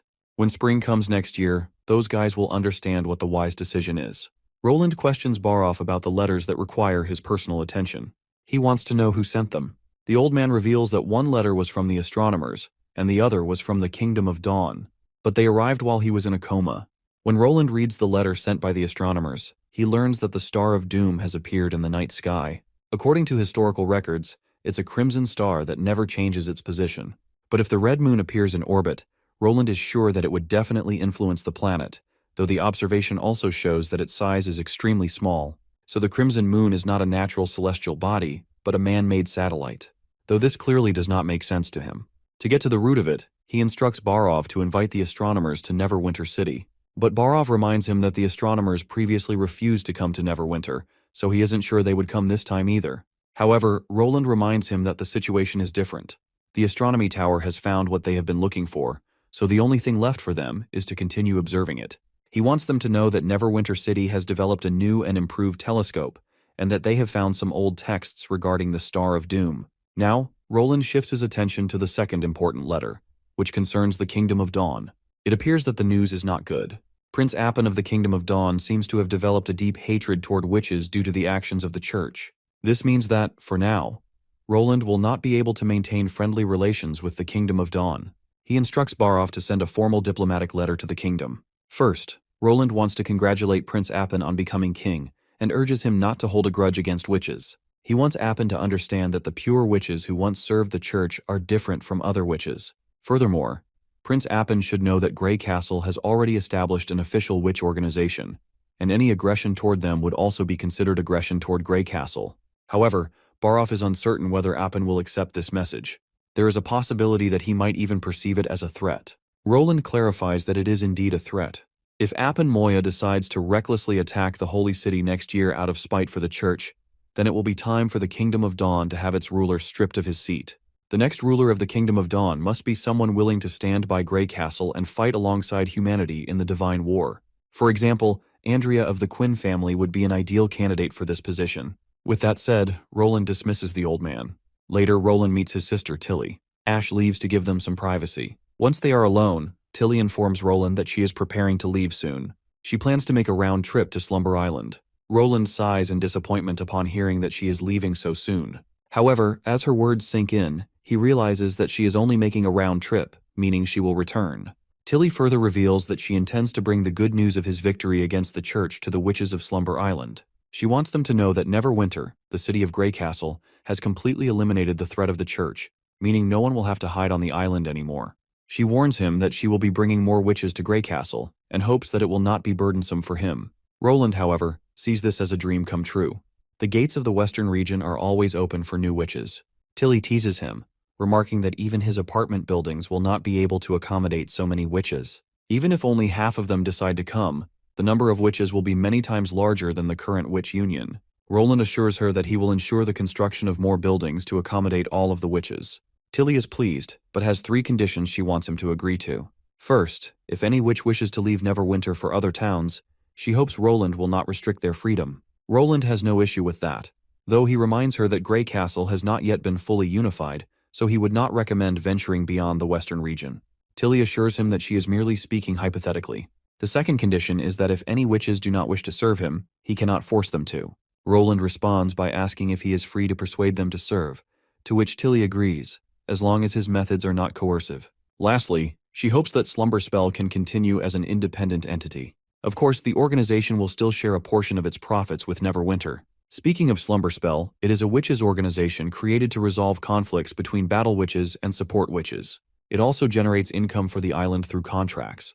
In other words, nearly everyone on Slumber Island is part of the group. If Slumberspell remains independent, it means all of them will remain under Tilly's command.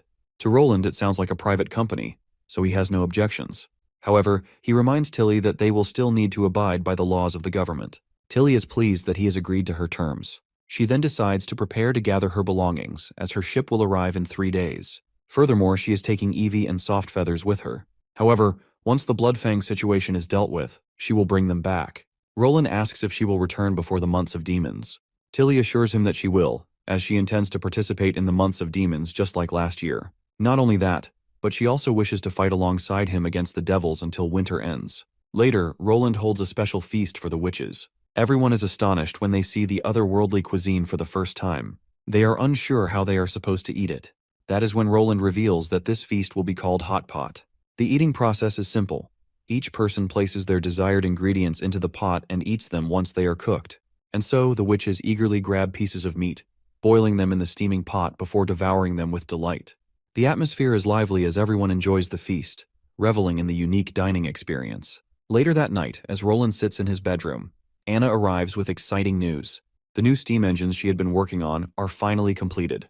Overjoyed, Roland embraces her, expressing his admiration and gratitude for her hard work. However, amidst his happiness, his thoughts drift to Nightingale, and his mood darkens. He reflects on how, in this era, it is common for nobles to have multiple women. Yet, despite this societal norm, he struggles with the idea of having 2 women with him simultaneously. So he is uncertain about how to handle the feelings Nightingale harbors for him. Anna, noticing the sudden shift in his attitude, immediately understands his worries. Astonishingly enough, she is already aware that he wants to confess the love Nightingale harbors for him. However, she also makes it clear that she wishes to remain the only woman in his life, at least for now. Then, out of the blue, Anna questions his origins, suspecting that he may not be from this world. She explains that, regardless of one's social standing, no man in this world would hesitate over the prospect of having multiple women unless there was a vast difference between the values of his world and theirs. Similarly, while some people might be tolerant of witches, no one would befriend them as closely as he has. She reminds him of the bet they made, where she was supposed to guess his true identity. In her journal, she had written that he was a visitor from another world, not from hell, but from a much better place. Roland is completely astounded by her intelligence and observational skills, realizing that she has pieced together the truth with remarkable accuracy. He admits that while she may be wrong about some finer details, her overall conclusion is correct. Anna then reveals that she also predicted he would confess to her about Nightingale. She tells him that she will think about accepting Nightingale into their relationship, but for now, she needs time to consider it. She reassures him that she understands his concerns and is willing to talk to Nightingale, but for now, she suggests he get some rest, as it is already late. Meanwhile, in the Kingdom of Dawn, we shift focus to Yorko. Through his thoughts, we learn that ever since Moya ascended to the throne, the kingdom has been in turmoil.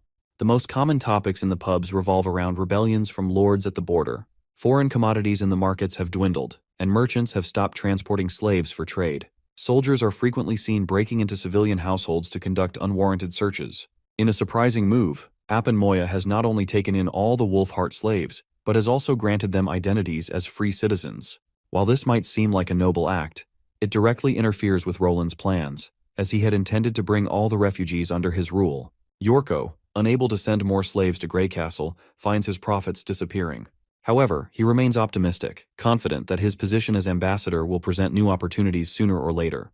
That said, he is aware that Prince Appen's hostile stance toward witches could lead to conflict with Roland, who has taken on the role of their protector. Yet Yorko decides not to dwell on it too much, as his duties only extend to representing Roland in the Kingdom of Dawn. Wanting to enjoy his evening, he considers asking Denise if there is anything fun happening that night. However, before he can leave, his path is blocked by Otto. Yorko is less than thrilled by Otto's arrival, as he has never brought good news in the past. Nevertheless, they sit down in the living room for a discussion. This time, Otto is not here to deliver a message for Roland, but rather to ask Yorko for a personal favor. He hands Yorko a letter, and upon reading it, Yorko learns that Otto wants him to participate in an auction. However, Yorko is unsure if he even has sufficient funds to bid. Otto quickly reassures him that finances are not an issue. He further explains that if Yorko agrees to help, it will be equivalent to directly assisting Roland. Rumors have surfaced that a witch is being auctioned this time, and Otto wants Yorko to acquire her. However, Yorko is hesitant given the risk involved. Prince Appen is actively capturing witches, and if he discovers Yorko's involvement in saving one, it could jeopardize their relationship. Otto, however, dismisses the concern, arguing that they can deal with the consequences later. Besides, Prince Appen is not foolish enough to jeopardize the crucial alliance between the two kingdoms over a single witch. While Yorko is willing to follow through with the plan, he is not sure why Otto is so determined to do this. In response, Otto reveals that he has a witch friend currently living in the western region, and he is doing this for her sake. Roland believes that every witch is precious and that their reputation should not be ruined by the lies of the church. Later that night, Yorko arrives at the location where the auction is being held. Upon arriving there, a refined lady takes the special letter Otto had given him and personally escorts him inside. Shortly after, the host appears and presents the audience with the first item of the auction. Yorko is in disbelief upon seeing such an unfamiliar product. The woman who escorted him notices his surprise and explains that these crystals are often referred to as sunstones or light crystals, but the auction house calls them magic stones since they originate from the nests of devils. Seeing that Yorko is new to underground auctions, she assures him that she will provide any necessary explanations. It's common for newcomers to react this way. Everyone who attends an underground auction for the first time is awed by the magic stones. Finally, the main highlight of the auction is revealed: a witch. She is introduced as a refugee witch from Wolfheart. She has no name, and her ability allows her to use the power of devils to heal herself. Immediately, the bidding begins with a starting price of 510 gold royals. The bids rise quickly, eventually reaching 1,000 gold. The escort accompanying Yorko asks if he intends to place a bid. Yorko replies that he wants to wait a little longer. While Otto assured him that the special letter was worth a lot of money, Yorko is uncertain about its actual value. He estimates it might be worth around 2,000 royals. As the bidding reaches 1,260 gold, Yorko is forced to bid 2,000 gold royals. However, someone from the crowd counters with a bid of 2,300 gold, leaving Yorko a little unnerved. The assistant of the opposing bidder appears to be a man. Since the assistant's gender is determined by the bidder's gender, it means the bidder is a woman. The audience is curious as to why would a woman want a witch. Eventually, Yorko raises his bid to 4,000 gold royals. No one makes a counteroffer, and the witch is sold to Yorko. Later, Yorko meets the witch he has just won. Seeing her tied up with her mouth gagged, he removes the cloth covering her mouth and politely asks for her name. She introduces herself as Emmy. She then questions why he has not untied her hands, especially since he saved her. Yorko explains that he does not want to risk her escaping. After all, he does not have another 4,000 royals to spend if she were to get captured again. For her safety, it's better if she remains restrained. He promises to arrange for her freedom tomorrow. Not only that, but he also wants to introduce her to a sanctuary for witches. There are many of her kind waiting for her there. The life of hiding and running will come to an end for her. All she has to do is wait until tomorrow. With that, he prepares to leave. When she asks where he is going, he simply replies that he is off to enjoy the nightlife. Later, Yorko goes to find the escort who assisted him during the auction. However, he cannot find her anywhere. Instead, he is ambushed by a witch named Annie. Annie turns out to be a friend of Emmy. When Emmy notices Annie restraining Yorko, she quickly explains that he is the one who saved her. However, Annie refuses to believe it. She finds it impossible that someone would spend 4,000 gold royals just to save a witch. Seeing how familiar Annie seems to be with auction prices, it does not take Yorko long to realize that she must have been the one bidding against him earlier. Yorko quickly clarifies that he is not trying to deceive anyone. In fact, he is here to save witches under the direct orders of Roland. Roland, the king of Grey Castle, takes care of witches. He firmly believes that witches are no different from humans, and he even waged war against the church for their sake. Annie presses him further, asking why he did not untie Emmy if his intentions were pure. Yorko reiterates that he was afraid she would run away. Despite his insistence, Annie remains skeptical and continues to interrogate him. Yorko even tells her about an organization that provides shelter for witches, hoping it will convince her of his sincerity. However, the mention of an organization only makes Annie angrier. She immediately recalls Bloodfang, a group with whom she had a terrible experience. Annie then drags out the escort, who is battered and bruised. While she initially had no intention of letting either the escort or Yorko live, she ultimately decides to spare them, given that the King of Grey Castle had defeated the church. With that, Annie proceeds to leave, taking Emmy with her. Yorko warns her about the dangers lurking outside, but Annie reassures him that she has already considered the possibility and has taken precautions. Realizing he cannot force them to go to Grey Castle, Yorko gives up on the idea and shifts his focus toward his escort, whose name is 76. That night, Yorko spends his time with 76, despite her being unconscious from the ordeal. The next day, Otto visits Yorko to check on his well-being after hearing about the attack. Remembering the events of the previous night, Yorko becomes irritated. If it had been anyone else in his place, he is certain that 76 would have been killed. At that moment, another figure enters the room, the supervisor of the auction house, a man known as Silverface. He sincerely apologizes for the incident, expressing relief that Yorko remained unharmed. The auction house has already launched an investigation into the matter, and the only clue they have gathered so far is that the witch's escape was a well-planned operation. Yorko acknowledges this and insists that, since he won Emmy in the auction, she should not be handed over to anyone else. He then inquires about his escort from the previous night. Silverface informs him that 76 will be punished by the auction house, as it was her duty to protect customers, and she no longer has the privilege of working there. Seizing the opportunity, Yorko requests to buy 76. However, the supervisor reminds him that she has been officially labeled a criminal. Despite this, Yorko offers 500 gold royals. Eventually, Silverface decides to gift 76 to Yorko, considering it a form of reparation for the trouble he endured. Since she is no longer fit for service, the auction house sees no better use for her. Meanwhile, the story shifts to an old man, whose identity remains unknown. As we peer into his thoughts, we learn that he has been managing his family business for years after inheriting it from his father. Under his leadership, the Merchant Guild has grown into a massive organization, gaining influence among upper nobles and powerful businessmen. However, he worries about the future. As long as he is alive, the elites who support him remain reliable allies or useful tools. But with the current chaos, he is unsure whether the business will continue to thrive after his passing. At the end of a dimly lit path, he arrives at a gate and instructs his escort to wait outside.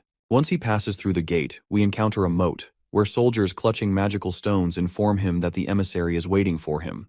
As he crosses the moat and reaches its center, he calls for the emissary to appear. A sinister purple energy begins to coalesce, forming a weird pulsating heart that speaks in a chilling voice. The heart demands a status report. The old man regretfully reports that Prince Appin is capturing witches, and he does not have any intentions to stop either. However, he assures the heart that he will find a way to make things right. The heart acknowledges his efforts and places its faith in him. It then expresses its opposition to Prince Appin's policy of exterminating witches. Unlike the prince, the heart believes that witches are invaluable assets in preparation for the day of doom. Furthermore, the heart reveals that God is searching for a candidate capable of wielding its immeasurable power. Since the old man has been a good help so far, the heart offers him the possibility of immortality, on the condition that he successfully executes the intended plans and also finds a suitable candidate. The old man inquires whether Grey Castle has any potential candidates. The heart admits that it does not know but instructs him to keep searching before the impending doom consumes them all. Finally, the heart questions the truth behind the rumors of the church's downfall. The old man confirms it, claiming that the area beneath Blizzard Town has been completely destroyed. It's littered with craters and holes, and the entire holy city is dead. There's no trace of its former glory. With that, the heart decides to dismiss the meeting as it's feeling quite tired. Once the heart, which is also referred to as the emissary, leaves, one of the knights hands a potion bottle to the old man as a reward from the emissary. It's a gesture of generosity, given in recognition of the old man's loyal service. Without hesitation, the old man quickly chugs the potion and immediately feels strength surging through his body. Just 3 years ago, he needed a wheelchair to move around, but now he can walk as if it's no big deal. If he can fulfill the emissary's demands and achieve immortality, he's certain his family's progress won't be destroyed. Honestly, I have no idea what's up with this heart, but hopefully we'll find out soon. Cut to Roland, who's enjoying some tea with Nightingale. As they settle into their seats, Roland hesitantly asks if Anna has told her anything. Well, Nightingale admits it, but she refuses to reveal anything, claiming it'll remain a secret. Still, she's glad that Roland told Anna about her wish. At the foot of the northern mountains, we discover that Neverwinter has successfully created an oven capable of smelting steel. The workshop workers are skeptical, doubting if this oven can really pull it off. After all, smelting steel requires an extremely intense fire. But Roland reveals that fire isn't the only possible heat source. He gestures for Anna to begin the experiment. I honestly have no clue what in the hell this thing is. I even read 2 separate translations for it. Either I'm too dumb to understand it, or the translations are trash. But once they activate this oven, fire erupts out of it. Seeing the sparks dance in the air brings a smile to Roland's face. Because to him, these sparks symbolize humanity's next great leap forward. Unfortunately, at their current level of technology, they can only smelt steel using air.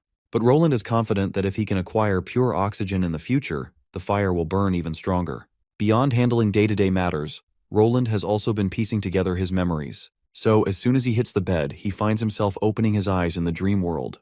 The first thing he does there is to check his phone. One of his clients wants to purchase more supplies. After that, he goes to check on Zero, who is still sleeping soundly. Then, he heads outside in search of food. At a restaurant, he orders some beef noodles for himself and sits down to enjoy his meal. As he eats, he reflects on his experiences in this city. He's mostly stuck to the same 2 streets, but in the distance, the city looks lively and prosperous. Still, he wants to see just how big this place really is. That's when he suddenly spots Garcia jogging past. Everyone on the street is mesmerized by how gorgeous she looks. Judging from their chatter, Garcia is preparing for an upcoming competition. Apparently, if the weather is nice, she runs here for an hour every day. Roland doesn't understand why everyone is so familiar with Garcia, nor does he know what competition they're all talking about. That's when the shop owner walks over to fill him in. Turns out Garcia is a martial artist, and not just any martial artist. She's one of the most famous people around, even making appearances on TV. Not to mention, the reason they're all able to live here is thanks to her. To clarify further, the shop owner points Roland's attention to a demolition notice.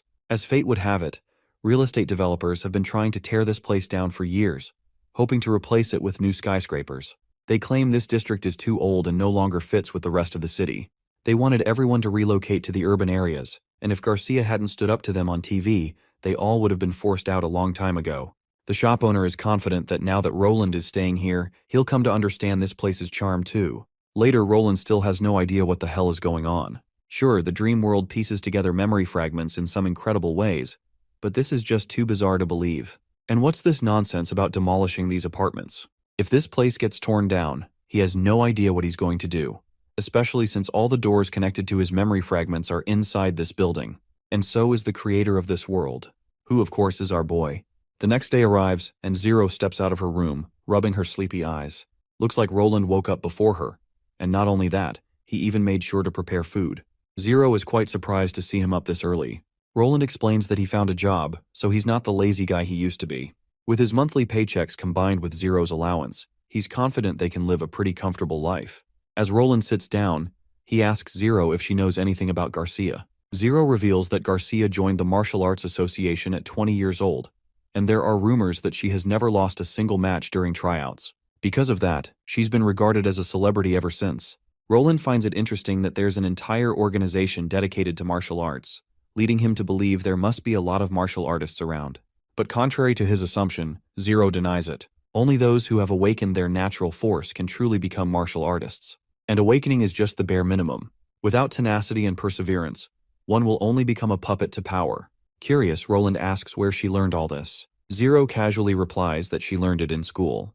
Her teachers even said that if someone has time to daydream about becoming a martial artist, they'd be better off spending it on extra practice problems. With that, she heads off to school, leaving Roland reflecting on this natural force she mentioned.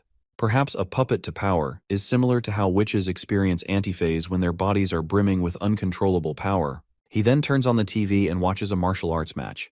The arena and intensity of these battles seem very different from traditional mixed martial arts.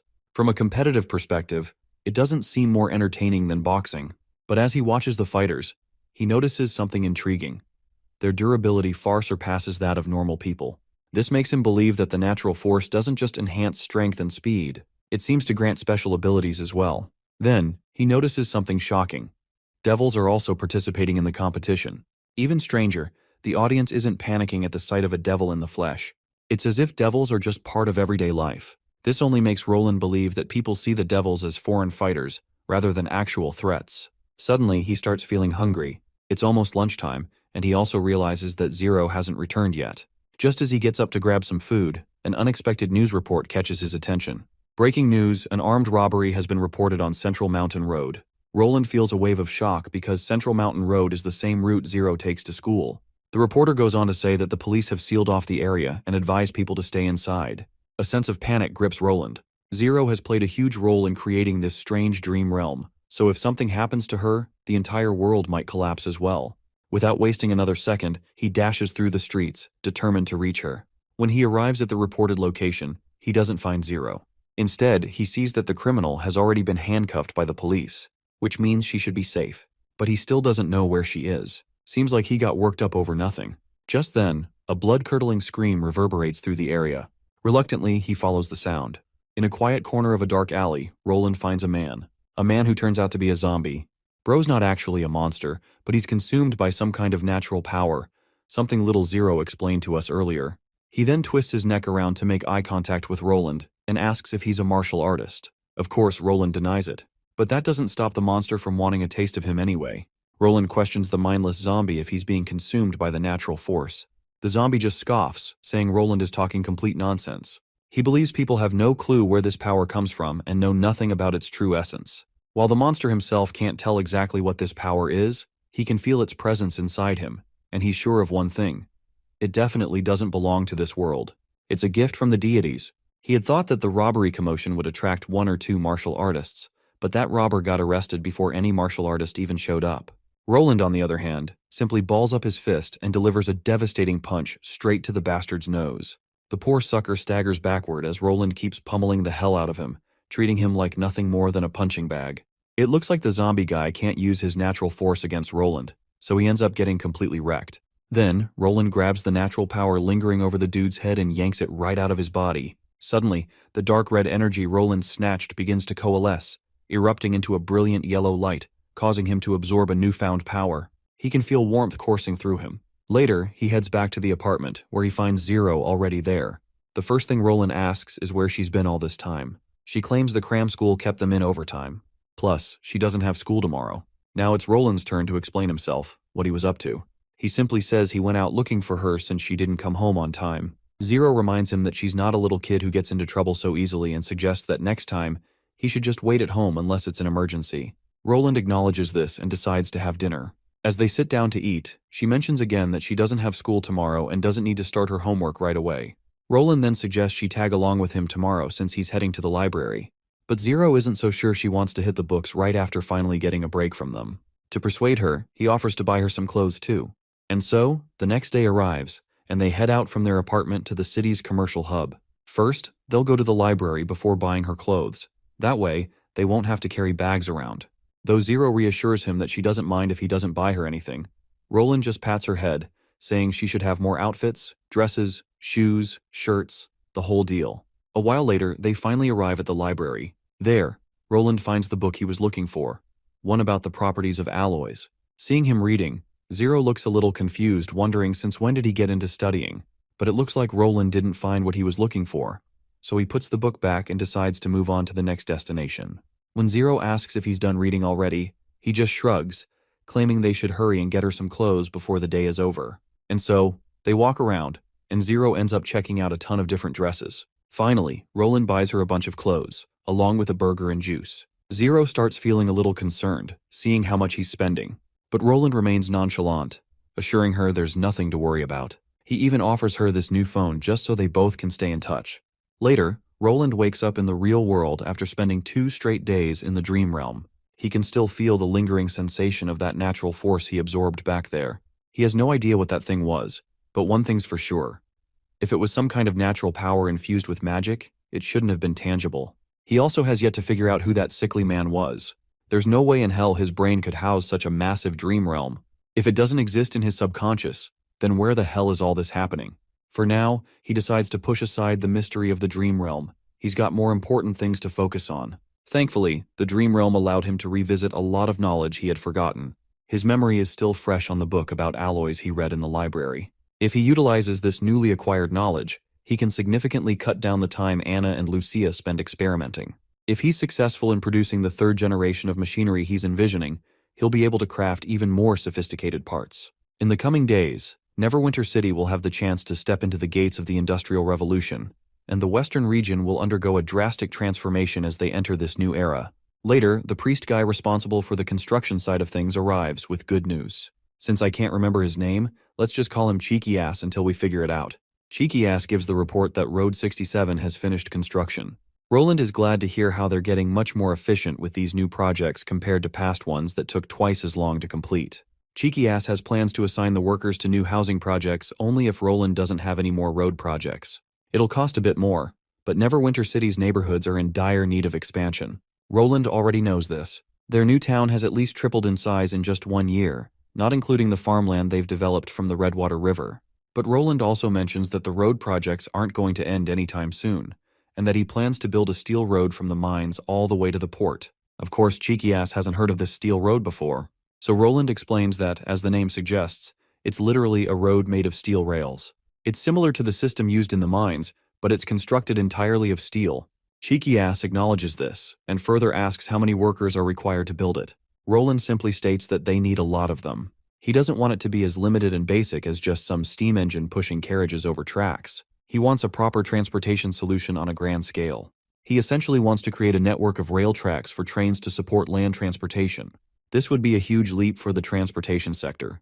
It won't be easy, but constructing the railway that connects the northern mountains to the port will help develop their first generation of rail workers. The route will travel along the misty forest all the way to the second perimeter of the wall, so Roland decides to start with 200 workers to lay the foundation. But Cheeky Ass reminds him that the railway will be exposed to demon beasts, given the route they've chosen.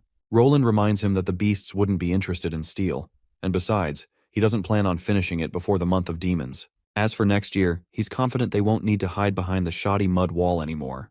Of course, Cheeky Ass has no clue what Roland is talking about.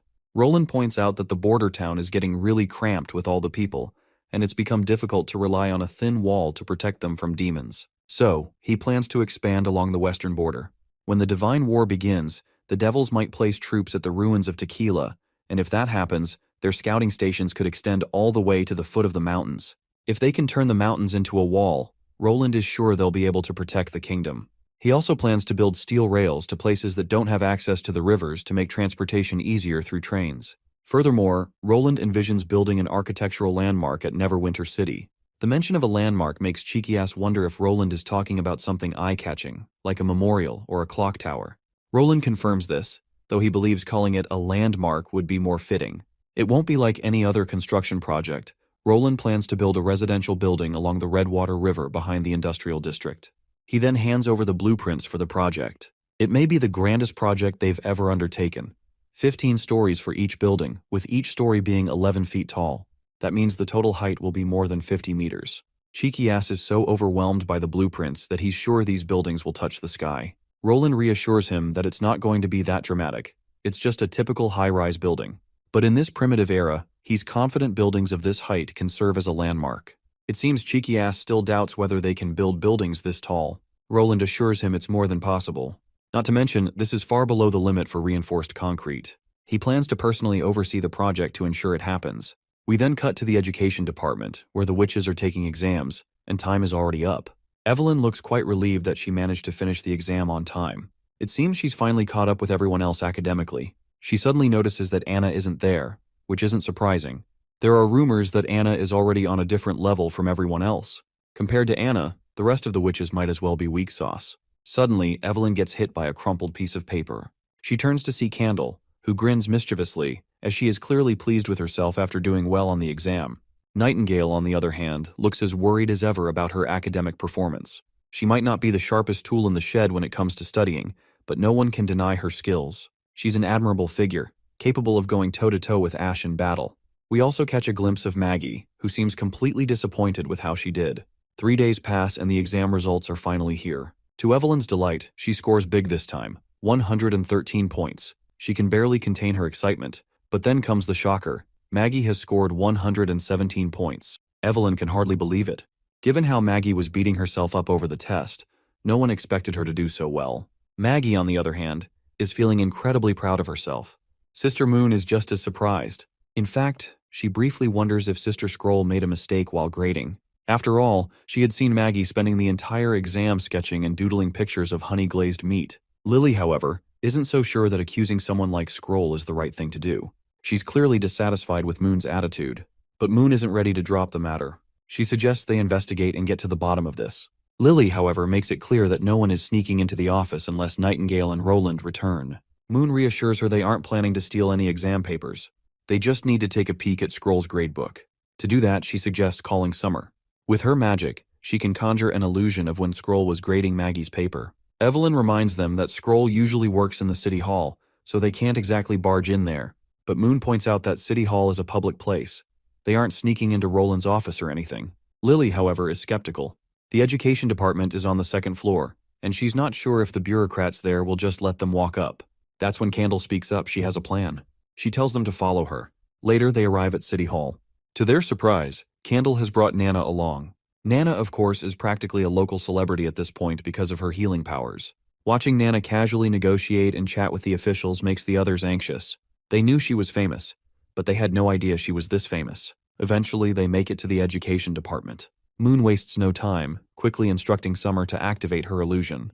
But Summer hesitates and feels jittery. After all, only City Hall officers are supposed to be here. After some convincing, she finally casts her magic. The illusion reveals a hologram of Sister Scroll inspecting Maggie's answer sheet. And sure enough, all Maggie had done was doodle pictures of meat. Her actual score is only 17. The group collectively groans, realizing Maggie had tricked them all. Maggie, on the verge of tears, insists her score is supposed to be 117 and points at her paper. To understand what went wrong, they shift their attention back to Scroll's hologram. There, they see a man walk up to Scroll, whisper something in her ear, and then leave. Scroll also leaves her desk for a moment. Then, as if fate itself was playing a prank, a gust of wind blows in through the window, sweeping several papers off the desk. At that exact moment, Scroll's writing quill also gets caught in the wind, tumbling through the air, before landing right on Maggie's exam paper. And just like that, it accidentally scribbles an extra 1 in front of the 17, turning it into 117. The mystery is finally solved. Candle can't help but give Maggie a pat on the back for her incredible luck. Evelyn, meanwhile, feels like a complete clown. They went through such a thorough investigation, only to uncover something that could have been laughed off as a joke. Though it's peculiar that the exam sheet didn't seem directly related to the quill, the two objects created an interesting coincidence. It wasn't just those two items either. The wind from the door and the messenger's timing were crucial as well. If even one factor had been off, things wouldn't have turned out that way. This also reminds Evelyn of her mixing of alcohol. After her sudden epiphany, she runs to her room, grabs a glass of water, and creates a new drink. When she tastes it, she's surprised. It's a mixture of juice and milk, or maybe tea and honey. It's definitely a new flavor, and she confirms that it's not alcohol. Later, when Evelyn visits Roland, Nightingale notices something strange about Evelyn's inner core. She realizes that Evelyn's magic has evolved. Her core now looks like a gray sphere, but its shape isn't solid. Nightingale also notices that her magic capacity is decent, somewhere between Soraya and Maggie's level. Evelyn is here to show Roland the new drink she's created with her ability. Roland tries the first sample and is absolutely blown away by how rich and flavorful it is. Evelyn tells him to try the other one as well. After tasting it, Roland realizes that this second one is even better. The heat hits him like lava rushing into his mouth, followed by a strong fruity aroma that overwhelms his senses, while still retaining the richness of fermentation. This is absolutely mind-boggling stuff, and Roland feels like a dragon after drinking it. He quickly decides to name it Fire Dragon. Roland then asks if Evelyn can manufacture this drink regularly. Sadly, Evelyn responds that she can't replicate it, as her new ability is not consistent. Hearing this, Roland finally understands why Evelyn doesn't seem happy about her magic evolution. She has always felt that her magic was terrible, and now that it has finally evolved, it's unstable. Improving the support witch's abilities will still take time. Roland reassures her that there's no need to be upset about not being able to replicate it. After all, it's the unique and beautiful experiences that make memories unforgettable, and there will always be people who want that. Besides, in these hard war times, flavorful drinks like hers can greatly boost the morale of soldiers and strengthen their will to fight. Roland decides to create a dedicated storage space for her to work in. She can hone her new ability there, and he's confident that anyone who tries her concoctions will be mesmerized by them. He even has a name for the drinks, turbulent drinks for now. Evelyn feels truly happy to have her abilities recognized. She's always felt inadequate compared to the others, thinking that she wasn't contributing enough. In the next scene, Barov reports to Roland about the arrival of astronomers in Neverwinter City. It's been 3 days since they arrived, bringing their families, artisans, and apprentices, a total of 312 people. Barov has arranged for the 9 astronomers to stay at the Foreign Relations Building, while the others have been temporarily housed in guest residences. It seems Roland plans to throw a welcome feast tonight in the plaza for them. He wants all the citizens to know that another field of academic study has now come to Neverwinter. Barov suddenly grows anxious as he reports recent incidents in Longsong Fortress. Apparently, several problems have surfaced. Most notably, the district city hall there has shown signs of neglecting duties and accepting bribes. Additionally, Scroll has uncovered multiple cases of accounting fraud. Even 2 officials from Border Town were caught engaging in illegal activities. The reason Barov is so tense is that the convicted individuals were once his apprentices. However, Roland assures him that even if they had been his apprentices, Barov himself will not be held responsible for their crimes. That said, these 2 weren't actually Barov's direct apprentices. They were part of the second batch of students who graduated and joined the city hall after passing the entrance exams. They, along with the rest of their graduating class, had been sent to Longsong Fortress, and it hasn't even been a year since then. Those who committed crimes have been dealt with harshly, receiving severe punishments to deter others. Roland then decides to gather the entire city hall in the castle lobby tomorrow. He plans to hold a short meeting to emphasize responsibility and discipline. Once Barov is dismissed to carry out his duties, Roland reflects on his primary concern: the lack of government officials who remain loyal to the administration. Mismanagement is an unavoidable issue, but he had thought it would take at least a decade before corruption became a real problem. Instead, it took only a year for it to appear within his government.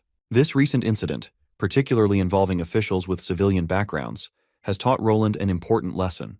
From what he understands, commoners may be more prone to corruption when they attain power compared to aristocrats. While it's true that he could use Nightingale's and Scroll's abilities to weed them out, doing so might create further tensions against witches and potentially incite rebellion. One way or another, he needs to find a solution as soon as possible. Later, the chairman of the Astronomy Association, Miss San, meets with Roland. Without wasting any time, they immediately dive into discussing the sighting of the Red Moon. From what Roland knows, the story of the Red Moon began 1,000 years ago, back when Grey Castle did not exist, nor did the Wimbledon family. However, Miss San claims that there are no historical records dating back beyond 450 years. To this, Roland states that those records had been intentionally hidden. He reveals the true meaning of the Red Moon. It is the signal for the devils to begin their assault. Miss San is stunned by this revelation, and without hesitation, demands to know how Roland learned of such a thing. Roland explains that the truth lies with the Witch Empire and the Church. The creation of the 4 kingdoms, including Grey Castle, is tied to them. He also mentions that he has already encountered devils near the western borders. They are not mindless beasts. They have their own culture and armies, making them a formidable alien race. Miss San then asks about something referred to as the Smile of God. Unfortunately, even Roland has no concrete information about this. However, he is certain that they may uncover more after the end of the Divine War. After absorbing all the astonishing details Roland has shared, Miss San begins piecing together his thoughts. The Red Moon is not actually a sign of God's wrath or an omen of doomsday. This revelation directly contradicts everything the astronomers had been led to believe. Furthermore, the Red Moon has no connection to the Wimbledon family either.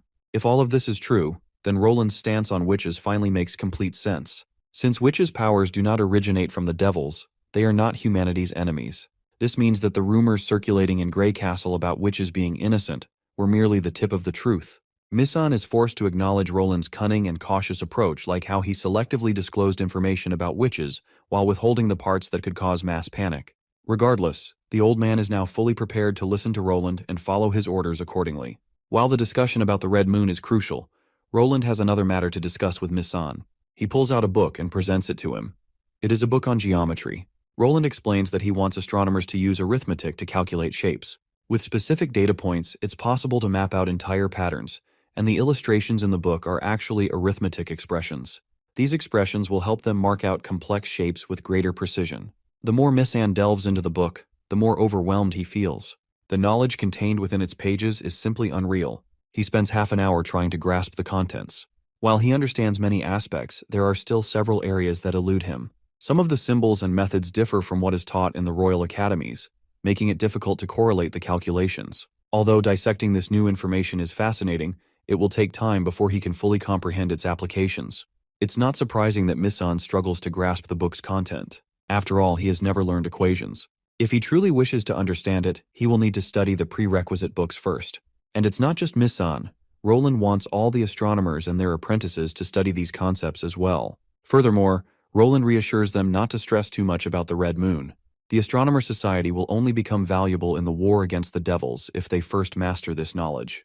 This book is merely an introduction, as there are far deeper worlds to explore. Not only will they be able to map out paths, but they will also be able to describe everything they see in the sky. Roland hopes that Misan will embrace this new knowledge, using it as a tool for exploration and discovery. It might be difficult, and obstacles are completely normal.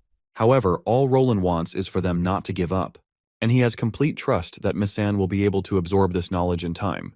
We then transition to Yorko's residence. There, we find Yorko indulging in a free massage from 76, a woman he received as a gift. The man is living the dream. Not only is 76 exquisitely beautiful, but her features surpass those of the average woman, though, of course, she still can't compare to witches. Her lips are full and red, she has a balanced physique, not as chubby as aristocratic women, nor as thin as peasants, and when she stretches, her lightly toned muscles make her look incredibly alluring. Yorko's moment of bliss, however, is abruptly interrupted by Fox. Fox immediately takes notice of 76, but makes it clear that he doesn't want anyone overhearing their conversation. Eventually, she has to leave. Yorko, trying to ease the tension, assures Fox that she is merely a servant. There's nothing to worry about. But Fox reminds him of the current chaos engulfing the Kingdom of Dawn. Given the situation, staying cautious is in their best interest. Hearing this, Yorko questions why Fox is so wary of 76 when he fully approves of Denise. After all, Denise Payton is far more prestigious and comes from a strong background, so why is she not a cause for concern? Fox explains that Denise is always in the spotlight, meaning countless people have already investigated her. However, someone trained by the black market has no traceable history. Yorko insists that he has already figured out 76's background and offers to share what he knows. He then starts spinning a web of nonsense. But surprisingly, it's enough to convince Fox. Fox moves on, returning to the real reason for his visit. He presents a letter to Yorko. As Yorko reads it, his once relaxed demeanor shifts into utter horror. The letter is an official diplomatic message from Roland, demanding that the King of Dawn stop rounding up witches. Yorko points out that this is the capital city of the Dawn Kingdom, not Grey Castle's western region. But Fox makes it clear that Roland prioritizes the safety of witches over securing an alliance. If this letter reaches King Appin, Yorko fears that every relationship they've built with the aristocrats here will collapse. The noble families of Dawn will mock him, treating him like a fool. Roland himself will become the laughingstock of every banquet. Yorko fails to see how this empty threat from Roland benefits anyone. However, Fox believes that Roland isn't merely throwing his weight around. Timothy Wimbledon had also dismissed Roland as all talk and no bite, yet history has proven otherwise. Roland has never made a meaningless move, and the past serves as undeniable proof of that. Eventually, Yorko decides to deliver the message to the King of Dawn. In the next scene, Yorko meets Appin in his chambers. Skipping unnecessary formalities, Yorko delivers Roland's congratulations on Appin's coronation, expressing hope for continued friendship between their two kingdoms. But Appin was expecting more than just a few words of congratulations from the King of Grey Castle. Yorko quickly clarifies that the caravan carrying gifts is still en route. The letter was simply sent ahead as a priority message. Appin reflects on how, when Wimbledon III was crowned, his father sent a caravan of 200 men to Grey Castle, with 11 carriages filled with gifts. He is eager to see what kind of tribute he will receive from Roland. Moving on, Appin is more curious about what made this letter so urgent. Yorko finally reveals the real reason behind Roland's message. Roland demands that the Dawn Kingdom revoke its harsh policies against witches and grant them the same rights as free citizens. Otherwise, Grey Castle will not tolerate such behavior. After all, the church serves as the perfect example of what happens when oppression goes too far. Naturally, Appin's expression sours upon hearing this threat. He can't believe that Roland actually wrote such a thing and demands to read the letter himself. As he scans the letter, he only finds him in further disbelief. Grey Castle's attitude toward their alliance is far more hostile than he expected. Appin isn't ready to stomach how Roland considers them innocent. For Appin, it's the witches who destroyed the Moya family from within by invading the castle and massacring their soldiers. They even forced him to obey the church by threatening his father's life. If those witches hadn't poisoned his father, he would be the one sitting on the throne. Yorko tries to calm the angry king down. He argues that the witches under the church are not the same as the rest. The other witches are just regular people like everyone else. But poor Appin, traumatized through and through, isn't ready to believe it. Only he knows how terrifying and frightening these witches are. Even the stones of divine judgment can't stifle their devil magic. Appin isn't ready to stomach the fact that Roland is trying to ruin the relationship between both kingdoms just for some ridiculous witches. So Appin plans to write a letter to Roland and urge him not to be tempted by those lowlifes. Grey Castle may be powerful, but Roland should not forget who gave him that power. Without the support of the aristocrats, there's no way he would be able to send armies to Dawn. In the worst-case scenario, even if Roland ended up invading the Kingdom of Dawn just for the sake of saving measly witches, Appin is sure the people of this kingdom will resist until the very end. Furthermore, Grey Castle's aristocrats won't support him as they did when he attacked the church. With that said, he dismisses Yorko with a cold tone. Later, Otto meets Yorko, who has gotten the gist of the situation. It looks like Otto is also in favor of Roland, as the policies Appin has been enforcing against witches are very harsh. His constant sweeps and captures are creating unrest. Yorko suggests Otto try to convince Appin, but Otto already knows Appin won't listen. Once Appin starts talking about witches, he becomes an entirely different person, though Otto wishes he could be more like Roland in that aspect. Anyhow, he decides to find another chance to talk to Appin. Suddenly, 76 comes in and reports that the witch he had bought has returned. It's, of course, Emmy, who begins begging Yorko to help them because Annie and the others are in danger. Well, this zesty-ass bastard certainly doesn't want to help them after all. He doesn't want to get into trouble. Anyway, he tries to assure the crying girl to explain what happened first. She begins to explain that while she was out looking for food, she saw a lot of soldiers. She and her fellow witches had been using the orphanage as their hideout, but it got exposed, and a lot of guards surrounded the place. They also locked down the streets nearby. There were multiple squads of knights, and they were kicking down alleyways to look for more witches. Yorko then questions her if there were any other witches besides Annie. The girl admits there were, namely Hero and Blade. All three of them are currently stuck in the orphanage. Hero lost her legs, so Annie usually carries her around. And if they get captured, there will be no way out for them. Later, Yorko and Otto have another conversation. In order to help the witches escape, Otto decides to take help from Duke Quinn, as he is the current prime minister and the patrol guards are under his command. But Yorko isn't sure if this will work. I guess it doesn't hurt to try. Besides, Duke Quinn is the father of Andrea, one of the witches, and Otto's friend. Dawn begins to creep over, and Yorko impatiently waits for Otto's arrival. But, speaking of the devil, Fox comes back along with the other three witches. Emmy is absolutely delighted to see her friends alive and reunites with them. Yorko then questions Fox about how he managed to get them out. Well, it's a long story. Their current worry is leaving this place immediately. Fox reveals that he has already prepared carriages, 5 in total. The first 2 are for wheat and fruit cargo, and the last 3 are for transporting the witches. Yorko will also have to travel with the witches, while Fox intends to stay behind, as they can't afford to lose important intel on Dawn. They have to follow Roland's plans at all costs, but Yorko reminds him that, as the ambassador, he can't leave. But Fox reveals this is precisely why he must leave. After all, there are rats involved who helped rescue these witches. Ever since he arrived in Dawn, he had been maintaining relationships with the local rats. When the rats tracked the 3 witches to rescue them, those witches were already surrounded by soldiers. This means the King of Dawn had already known where the witches were hiding for a while and stayed one step ahead of them. This is why it's dangerous for Yorko to stay in Radiant City, and leaving is the best option. Yorko then worries if Fox is captured. Well, getting captured is the last thing Fox has in mind. They can only capture people with names, and since he's hidden in the shadows, no one knows who Fox is. In their eyes, he doesn't even exist. And so, as the dawn begins to settle, Yorko departs in the 5 carriages. Once the night falls, they take refuge in the forest. The men escorting them are people provided by Fox, and they are indeed very reliable.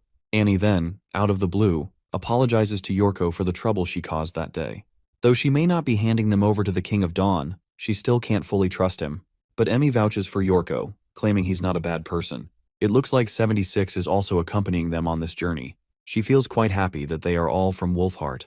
Annie admits that while they were not born in the same city, they indeed belong to Wolfheart. 76 then recalls how Wolfheart was forcefully merged with the church, which caused the native witches a lot of trouble. Seeing Hero's missing legs, she wonders if the church is responsible for her leg loss. Annie reveals they were cut off by the very people Hero was protecting. You see, when Wolfheart was going through its darkest times, Hero took it upon herself to save everyone around her. But those people only returned her gesture with hatred instead. If they wish to hear the story, Annie is ready to share. but she gives them a clear warning that it's an unsettling one. It all started years ago, when the church's armies forcibly made their way into Wolfheart City, catapulting corpses infected with the plague over the city walls. But because of her, the plague didn't spread, as she was able to transfer illnesses to other living things, such as rats, cats, dogs, and other livestock, which became the victims of that plague. Still, some humans got infected. So the citizens dug a huge pit in the slums, and everyone infected with the plague was gathered there. Hero transferred the plague to animals, which were tossed into the pit to burn. Slowly, people viewed her as the savior of Wolfheart and started calling her Hero. Hero saved many people, and Emmy and she were also cured because of her. But in the end, there were only so many animals around, while the church kept spreading more plague. And even when the Wolfheart citizens collected every animal around to burn in the pit, there simply weren't enough animals to cure everyone. As the war dragged on, a few of the stronger began using the weak to save themselves. So everyone lost their humanity and became selfish in order to protect themselves. Still, to this day, Hero is haunted by the memories of when she infected the living people with the plague with her own hands. At first, the people thrown into the pit were criminals and prisoners. Then it became the elderly injured soldiers and captured judgment soldiers. Hero didn't want to give in to infecting humans anymore, so everyone's attitude toward her changed. They locked her up in a cell and threatened her, but Hero still said no. In the end, the guard she once saved cut her legs off. She had worked so hard to heal everyone and stop the cries of pain, but they chose to ignore her own cries of despair. In the end, they started a fire in the cell. As fate would have it, the one who saved the legless Hero was a captive from the Judgment Army in prison. The church's soldiers helped Hero out of the cell, and with their help, she finally managed to escape. After the war, the surviving Judgment warriors even provided her with food and clothes for a while, until their army returned to Hermes, and they had to say goodbye to her. Since she was able to save thousands of citizens in Wolfheart City, she earned the title of Hero. This story gives Yorko a lot to think about. The sheer amount of pain these witches have gone through. If he were in their shoes, treated harshly, he too might have viewed everyone as his enemy and killed them all for revenge. Yorko then assures them that the hero's legs might be able to be healed. After all, there were over 300 witches in Grey Castle, so there's a possibility that one of them has the ability to regenerate amputated limbs, or even grow new ones. 76 questions how in the hell the King of Grey Castle managed to gather so many witches. Well, it's a long story, and Yorko doesn't want to bore them with the details. Instead, he gives them a brief explanation. An old friend of his was practically born to be a ruler. He saw through the church's schemes long ago. Not only can witches live like normal people in his territory, but he also spread the news to every corner of Grey Castle. As time passed, plenty of witches arrived and pledged their loyalty to him. Furthermore, in Neverwinter City, every witch is promised a suitable job. Emmy gets excited upon hearing this and asks what kind of jobs they can have. Yorko reveals that it all depends on one's ability. For example, witches who can use fire help smith metals, while those who can control wind operate windmills and other similar tasks. Since Roland plans on building a new capital city in the western region, he needs a lot of manpower. Even if their abilities aren't particularly useful, there will still be plenty of opportunities for them to work as normal laborers. Once again, Annie butts in, trying to convince Emmy not to fall for these lies. Yorko understands her concerns but assures her that she'll see the truth for herself once they get there. The next day arrives, and Yorko has made it to the Breeze Mountains of the Kingdom of Dawn. Given how much they've traveled, they should reach the northern region of Grey Castle after another day heading south. Suddenly, one of the escorts reports that they're being followed. This throws poor Yorko into an absolute frenzy. The escort reveals that there are knights 7 or 8 miles away. They can't see them from here, but they're approaching. The knights aren't moving very fast, but since Yorko's carriage is slower than before, they'll eventually catch up. The escort suggests abandoning the carriages and continuing on foot since there's a dense forest nearby where horses can't pass.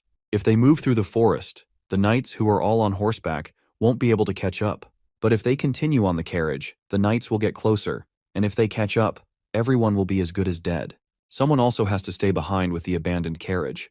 In other words, someone has to make a sacrifice. Yorko isn't thrilled to hear this. But then, 76 volunteers to stay behind. While Yorko isn't happy about it, he doesn't have a choice. Before leaving, he turns to 76 for one last conversation, just worried about her well-being. 76 reminds him that she was trained for 5 years in combat by the auction house. She's fast on her feet, so there's nothing to worry about. By the way, that auction house is also called Black Money, so if the name comes up later, don't get confused. 76 then reveals her plan. She'll travel to a nearby village and blend in with the villagers, becoming practically unrecognizable. Once everything blows over, she'll rendezvous and meet them at the border. But Yorko isn't sure she'll make it out unscathed. The village she's talking about is 30 miles away. There's no way anyone who stays behind will reach it before the knights do. If she gets caught, the knights won't show her any mercy. Yorko even considers sacrificing himself instead. If he's caught, King Appin will probably just demand a huge ransom from Roland, but he wouldn't face execution. 76 snaps him out of his thoughts, telling him that this is her choice. Not to mention, black money drilled into her the courage to make sacrifices in situations like these. Initially, she thought she'd spend the rest of her life in black money, grinding her days away to appease her customers. But thanks to Yorko, she got to see the vastness of this world. She has no regrets. With that, she waves one last time, rides the carriage, and takes off. As dawn descends, she's eventually caught by the knights. There are about 35 of them. The captain of the platoon, Duke Logan, orders his knights to search the carriages. The soldiers immediately surround them and find 76 alone. They report back to Duke Logan, saying there's nothing in the carriage except this woman. Duke quickly realizes what's happening. Yorko, the ambassador of Grey Castle, intentionally left someone behind to buy time. So, he orders his knights to search for footprints. Since the others fled, they must have left tracks behind. As for this woman, Duke decides she'll have her limbs amputated before they begin interrogating her. But 76 comes clean, revealing that the others escaped into the forest and can't be far. With that said, she suddenly jumps onto one of the knights and snaps his neck, killing him on the spot.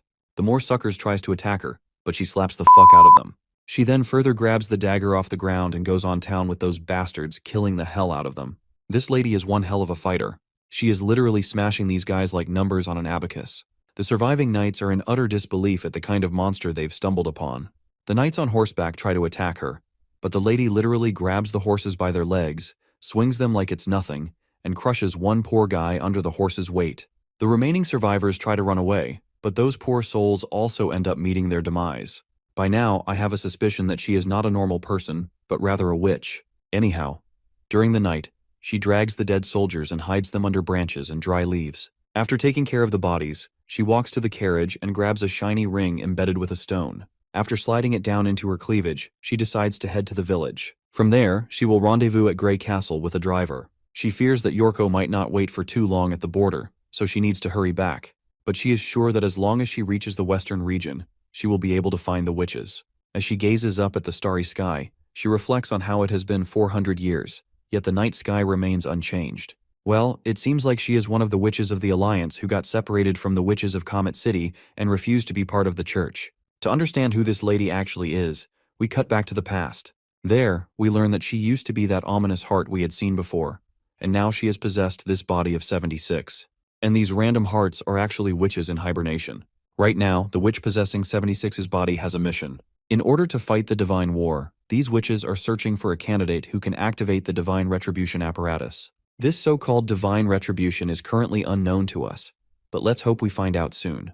But 76 is certain that once she finds the chosen one, the devils will be destroyed, and the glory of witches will return once again. 3 days later, we find ourselves at Duke Candle's residence. There, Yorko meets Duke Carlin. Yorko learns from Carlin that Roland has been deeply concerned about what is happening with the witches in the Dawn, and has already started planning an attack on the Kingdom of Dawn. Hearing this, Yorko finally realizes that what Fox said was true.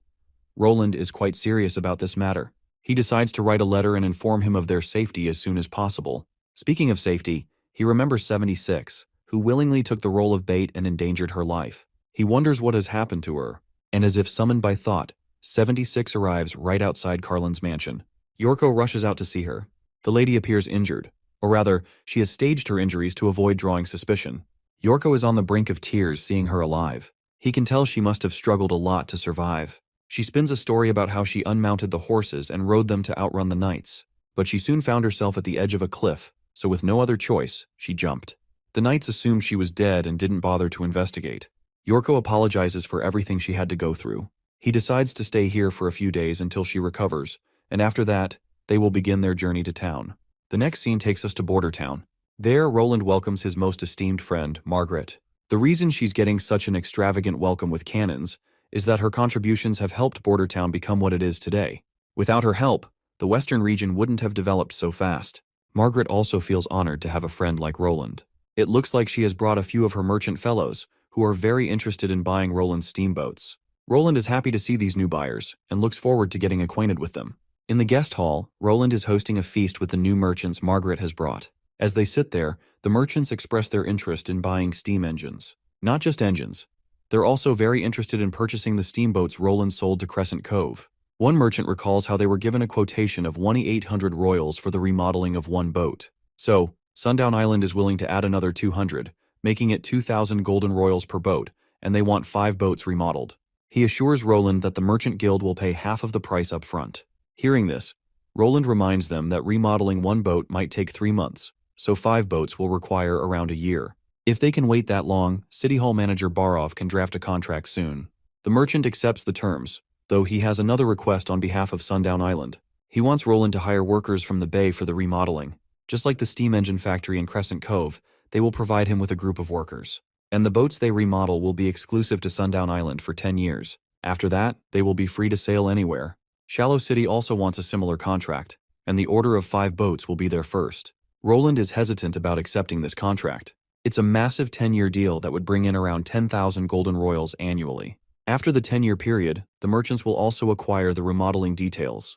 While Roland understands that there's nothing wrong with these principles, he wants to make some adjustments. For example, he wants the contract to last 5 years instead of 10. As long as Shallow City and Sundown Island keep the workers within the western region, he is willing to give a 20% discount on the price. The merchants begin weighing their options. They understand they can keep the workers in the region, but training them isn't easy, and that's a key factor. For now, the merchants decide to leave. They need to discuss these terms with the guild before giving a final answer. That's when one of the merchants, Gamora, steps up. While he is very interested in acquiring Roland's boats, it's not the wooden boats they want. Crescent Cove needs a massive steel ship, one that can power through storms, just like the one built for Thunder. Margaret feels anxious. She never told anyone about Thunder having this ship. She quickly assures Roland that she didn't reveal anything about the transaction between him and Thunder. Roland trusts her, but he still asks the merchant where he heard about this. Roland never considered keeping the steel ship design a secret, but as of now, only the ship's body has been completed, and it's being built on a private river shore, hidden from public view. The workers are also locals, carefully selected. If his workers have secretly contacted people from the bay, that's something he should take notice of. After all, he doesn't want merchants figuring out what he's working on next. Gamora further reveals that Thunder is currently recruiting a new team of explorers, larger than anything he has done before. And basically, the entire bay knows about this project. Crescent Cove has plenty of outstanding captains, so it's natural that some of them would be hired. As for the details about the incredible ship, they learned it from Lord Thunder himself. After all, he needs to show his strength if he's heading to Pahomo Island and the Western Seas. Roland then asks how many people know about this. Gamora reveals that there aren't many. If the Crescent Cove Guild didn't have so many skilled captains, Lord Thunder wouldn't have told them anything. Roland believes it's difficult to build another ship like this anytime soon, so he is not in a position to entertain this request. One of the merchants is totally fine with that.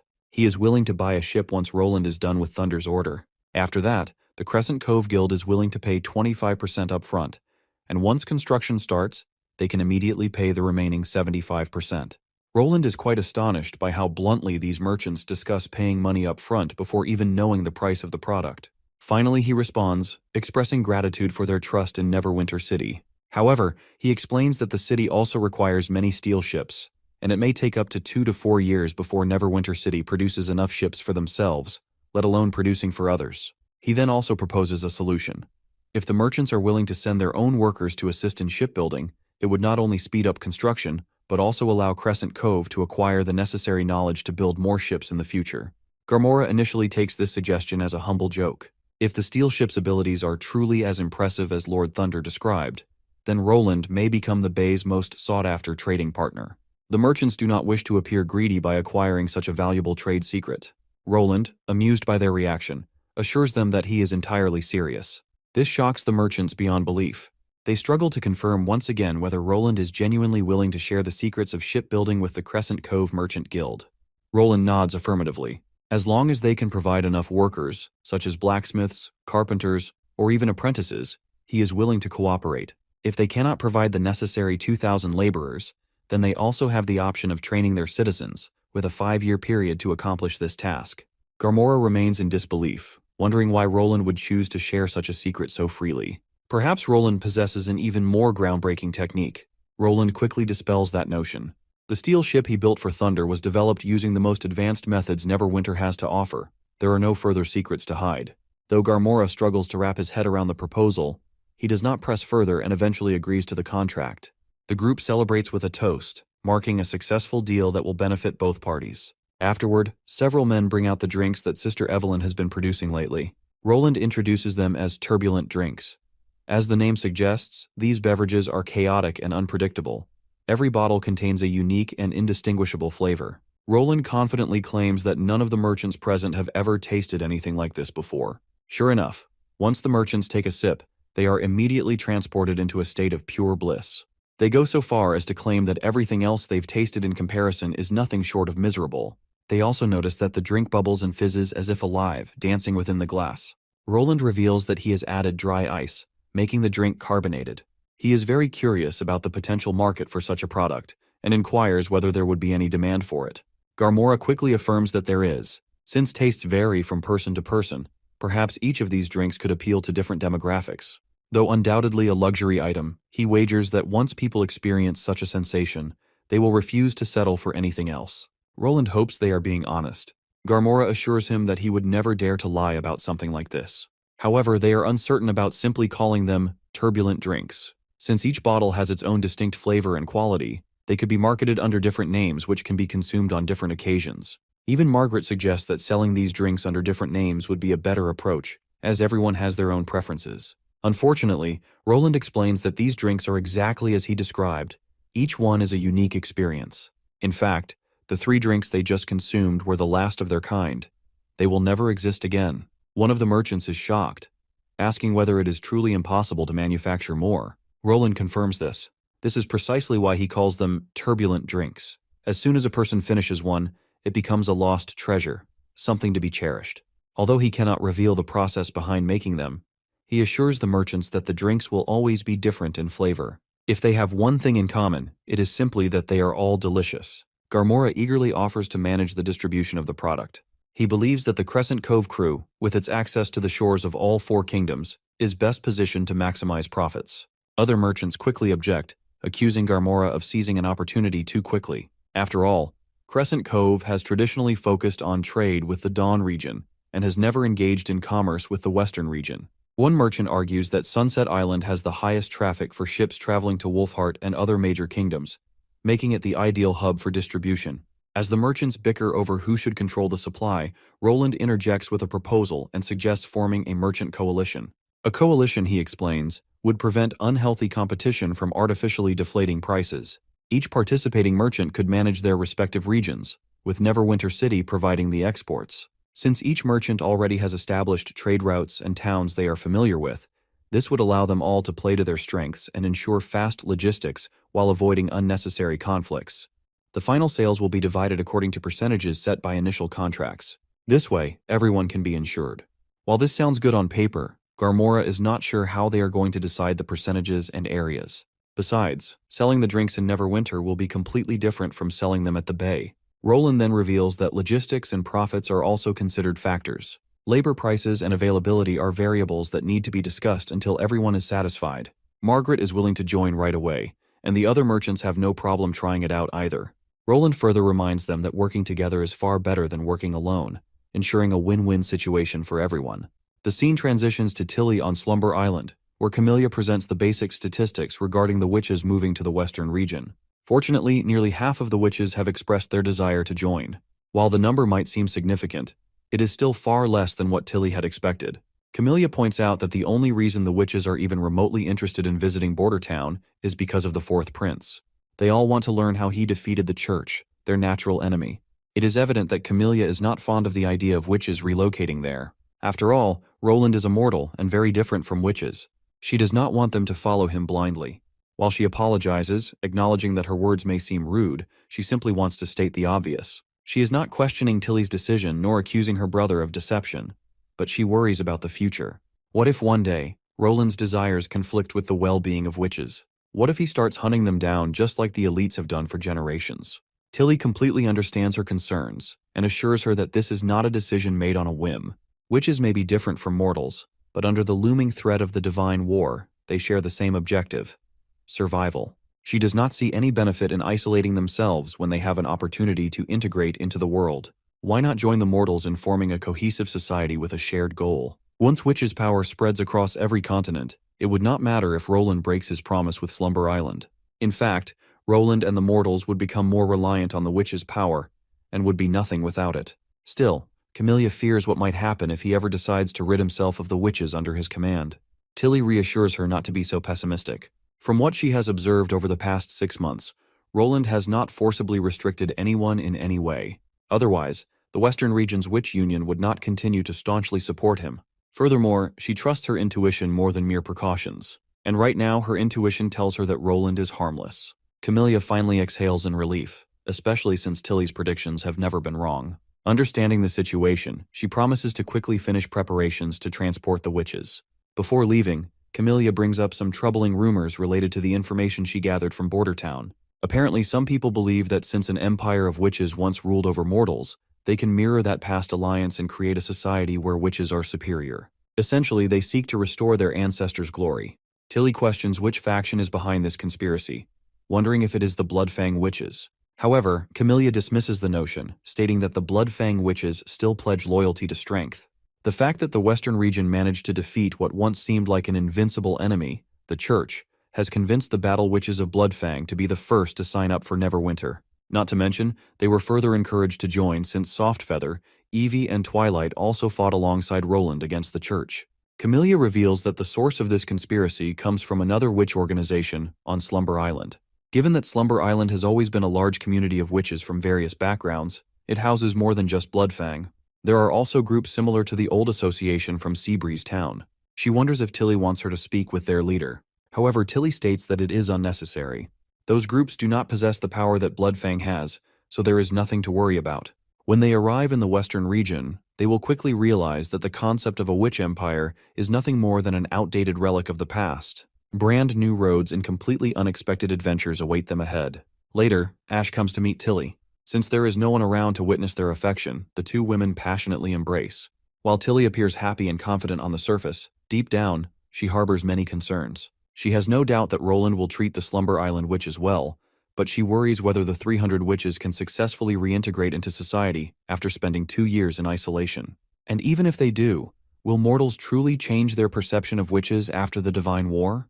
The scene transitions to Neverwinter, where Roland stands by his window, gazing outside. He notices that it has yet to start snowing in Neverwinter, which only means that the months of demons will arrive later than expected this year. This is good news for the city, as it grants their construction teams more time to put together a few more residential buildings. Now that Neverwinter has secured a stable supply of food, weapons, and a well-functioning logistics network, they are well prepared for the inevitable battle against the demons. Suddenly, Iron Axe arrives at Roland's office, responding to his summons. Roland has called him to discuss the southernmost desert region, the very land where both Iron Axe and Sister Echo hail from. At the mention of the southern region, Iron Axe immediately realizes Roland's intention. He plans to conquer it. And he plans to do it this winter. Later, Nightingale visits Roland, expressing her concern over his decision to travel to the southernmost region at this time, especially with the months of demons approaching. However, Roland reassures her that he has already accounted for this. Based on last year's estimates, he is confident that 1,000 soldiers will be sufficient to defend the city wall, and to be cautious, he plans to leave 2,500 troops behind. Additionally, new recruits have already been enlisted, ensuring that Neverwinter's defenses remain strong. Shortly after, Barov arrives with the completed Merchant Coalition contract, which has already been signed. Upon reviewing the document, Roland sees that Grey Castle's domestic sales will be managed by Margaret, while trade in Everwinter and Wolfheart will be handled by Sunset Island and Shallow City. Crescent Island will take responsibility for the bay and surrounding islands, including Dawn. Roland is certain that as long as they adhere to the agreement, the coalition will be highly effective. Just then, Roland notices an unfamiliar equation written on one of the contract papers. Barov quickly explains that one of his apprentices had written it. Apparently, the apprentice discovered that using this equation made it much easier to organize and analyze a confusing set of data. Thanks to the intermediate classes Roland had established, Barov had introduced mathematics textbooks to all his apprentices and encouraged them to attend Scroll's lectures during their free time. Barov expresses regret that he is too old to fully dedicate himself to studying, lamenting that if he were 10 years younger, he would have immersed himself in learning every day. Roland, however, is pleased that his education system is proving effective. Moving on, Roland asks Barov if he has completed the population estimates for Neverwinter's future. Barov reports that, according to City Hall, out of 80,000 new citizens, half willingly migrated to Neverwinter. Including the populations of Border Town and Longsong Fortress, Neverwinter now exceeds a total population of 110,000. Roland finds it interesting that so many people immigrated willingly. The way things are progressing, he suspects that any remaining rebels who still support Timothy's ideals will soon find themselves in trouble. Barov then mentions that while everything is proceeding smoothly, Iris's performance has been disappointing. Although she has successfully won over the merchants with her looks, she lacks business experience. However, Nightingale quickly calls out Barov's bias, recognizing that he is deliberately downplaying Iris's abilities. So, Roland responds accordingly, instructing the old man to provide as much assistance he can if she is doing something wrong. Barov stumbles over his words, trying to justify himself, but Roland dismisses him, reminding him to focus on winter preparations and to ensure Scroll continues classes throughout the season. Roland then outlines his plan. While maintaining Neverwinter's winter operations, they will launch a small war, targeting the southernmost region. Once Iron Axe drafts a detailed strategy, Barov will collaborate with him to manage supply routes. After Barov leaves, Nightingale reappears, questioning whether Roland intends to do anything about the growing tension between Barov and Iris. However, Roland believes reprimanding Barov outright would only cause him to completely stop challenging Iris.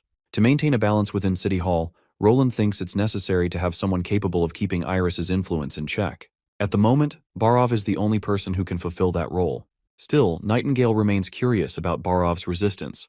If Iris is capable of managing City Hall effectively, wouldn't that be a win for everyone?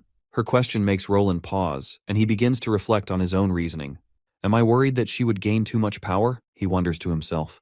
It's not that he fears she would turn against him, especially while she remains in Neverwinter, but maintaining a balance of power is crucial. He believes it is the only way to prevent corruption.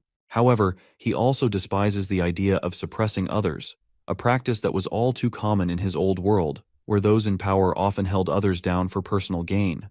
Despite these conflicting thoughts, he feels he has no choice but to prevent anyone from rising too high. His internal dilemma is interrupted when Nightingale suddenly points out the window, drawing his attention to the falling snow. The first snowfall of the season has arrived.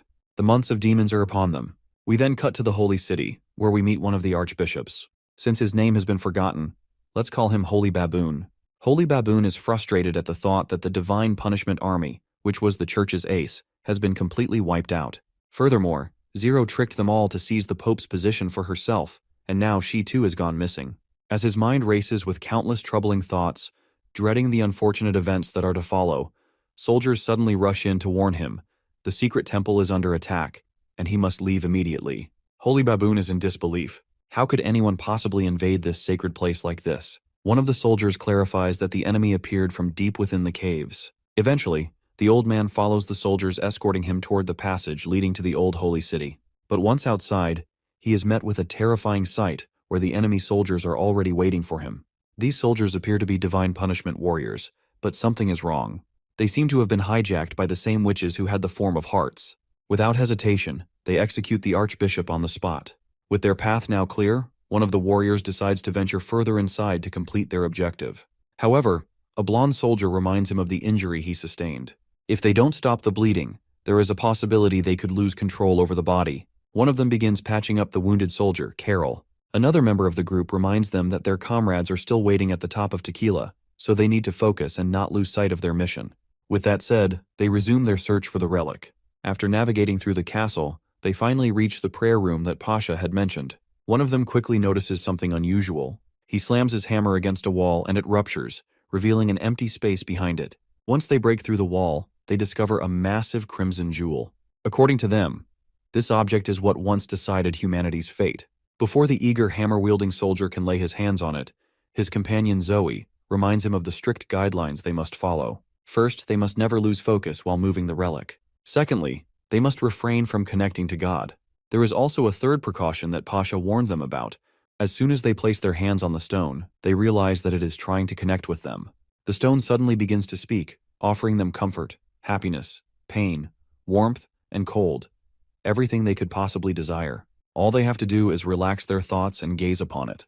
Zoe, entranced by the crystal's smooth words, falls into its trap. In an instant, she is absorbed into the jewel. The crystal assures the others that there is nothing to worry about. She is simply surrendered to her desires. But her companion refuses to accept this and demands that the stone release her at once. The crystal, however, refuses, challenging them to enter and take her back. Left with no other choice, the hammer guy focuses on the crystal, and she too is transported inside. Within the jewel, she finds herself surrounded by the same 3 paintings we once saw Zero speak of. She calls out for Zoe, but there is no response. As she approaches the eerie throne of skulls and blades, the knight seated atop it suddenly extends his hand toward her. As she steps backward, the sinister eye behind her strikes, wrapping its tentacle around her throat and beginning to strangle her. At that moment, she catches a glimpse through the frame. Zoe is dragging the hammer guy's body away from the stone. In the next instant, the witch stuck inside the jewel finds herself back in the hammer guy's body. It turns out that Zoe and Betty were never the ones absorbed by the jewel. Instead, the hammer-wielding soldier had fallen victim to it. The crystal had deceived him, using illusions to lure him inside. Zoe is furious that he made eye contact with the stone and got swallowed. However, the soldier is convinced that what he saw was more than just mere illusions. Regardless, they must refocus on their task. They need to transfer the relic into the divine stone chest as soon as possible. Otherwise, every demon in the vicinity will be drawn to this place. We then transition to Yorko's ship, sailing toward Border Town. Emmy is excited, seeing snow for the first time. The sight of snow reminds 76 of her life in Tequila. That place always had the most snowfall. Because of this, the devils would slow their attacks during winter. At that moment, Blade appears, scolding Emmy for disturbing 76 while she is resting. However, 76 assures her that she will recover soon enough and will be able to enjoy the snow herself. She remarks that Roland's city lies even farther west than here, meaning they will see even more breathtaking snowy landscapes. Blade then decides to reapply the ointment to 76's wounds and suggests that she close her eyes. Once the medicine is applied, they let 76 rest again. Yorko suddenly enters and is immediately hit by the stench of the ointment.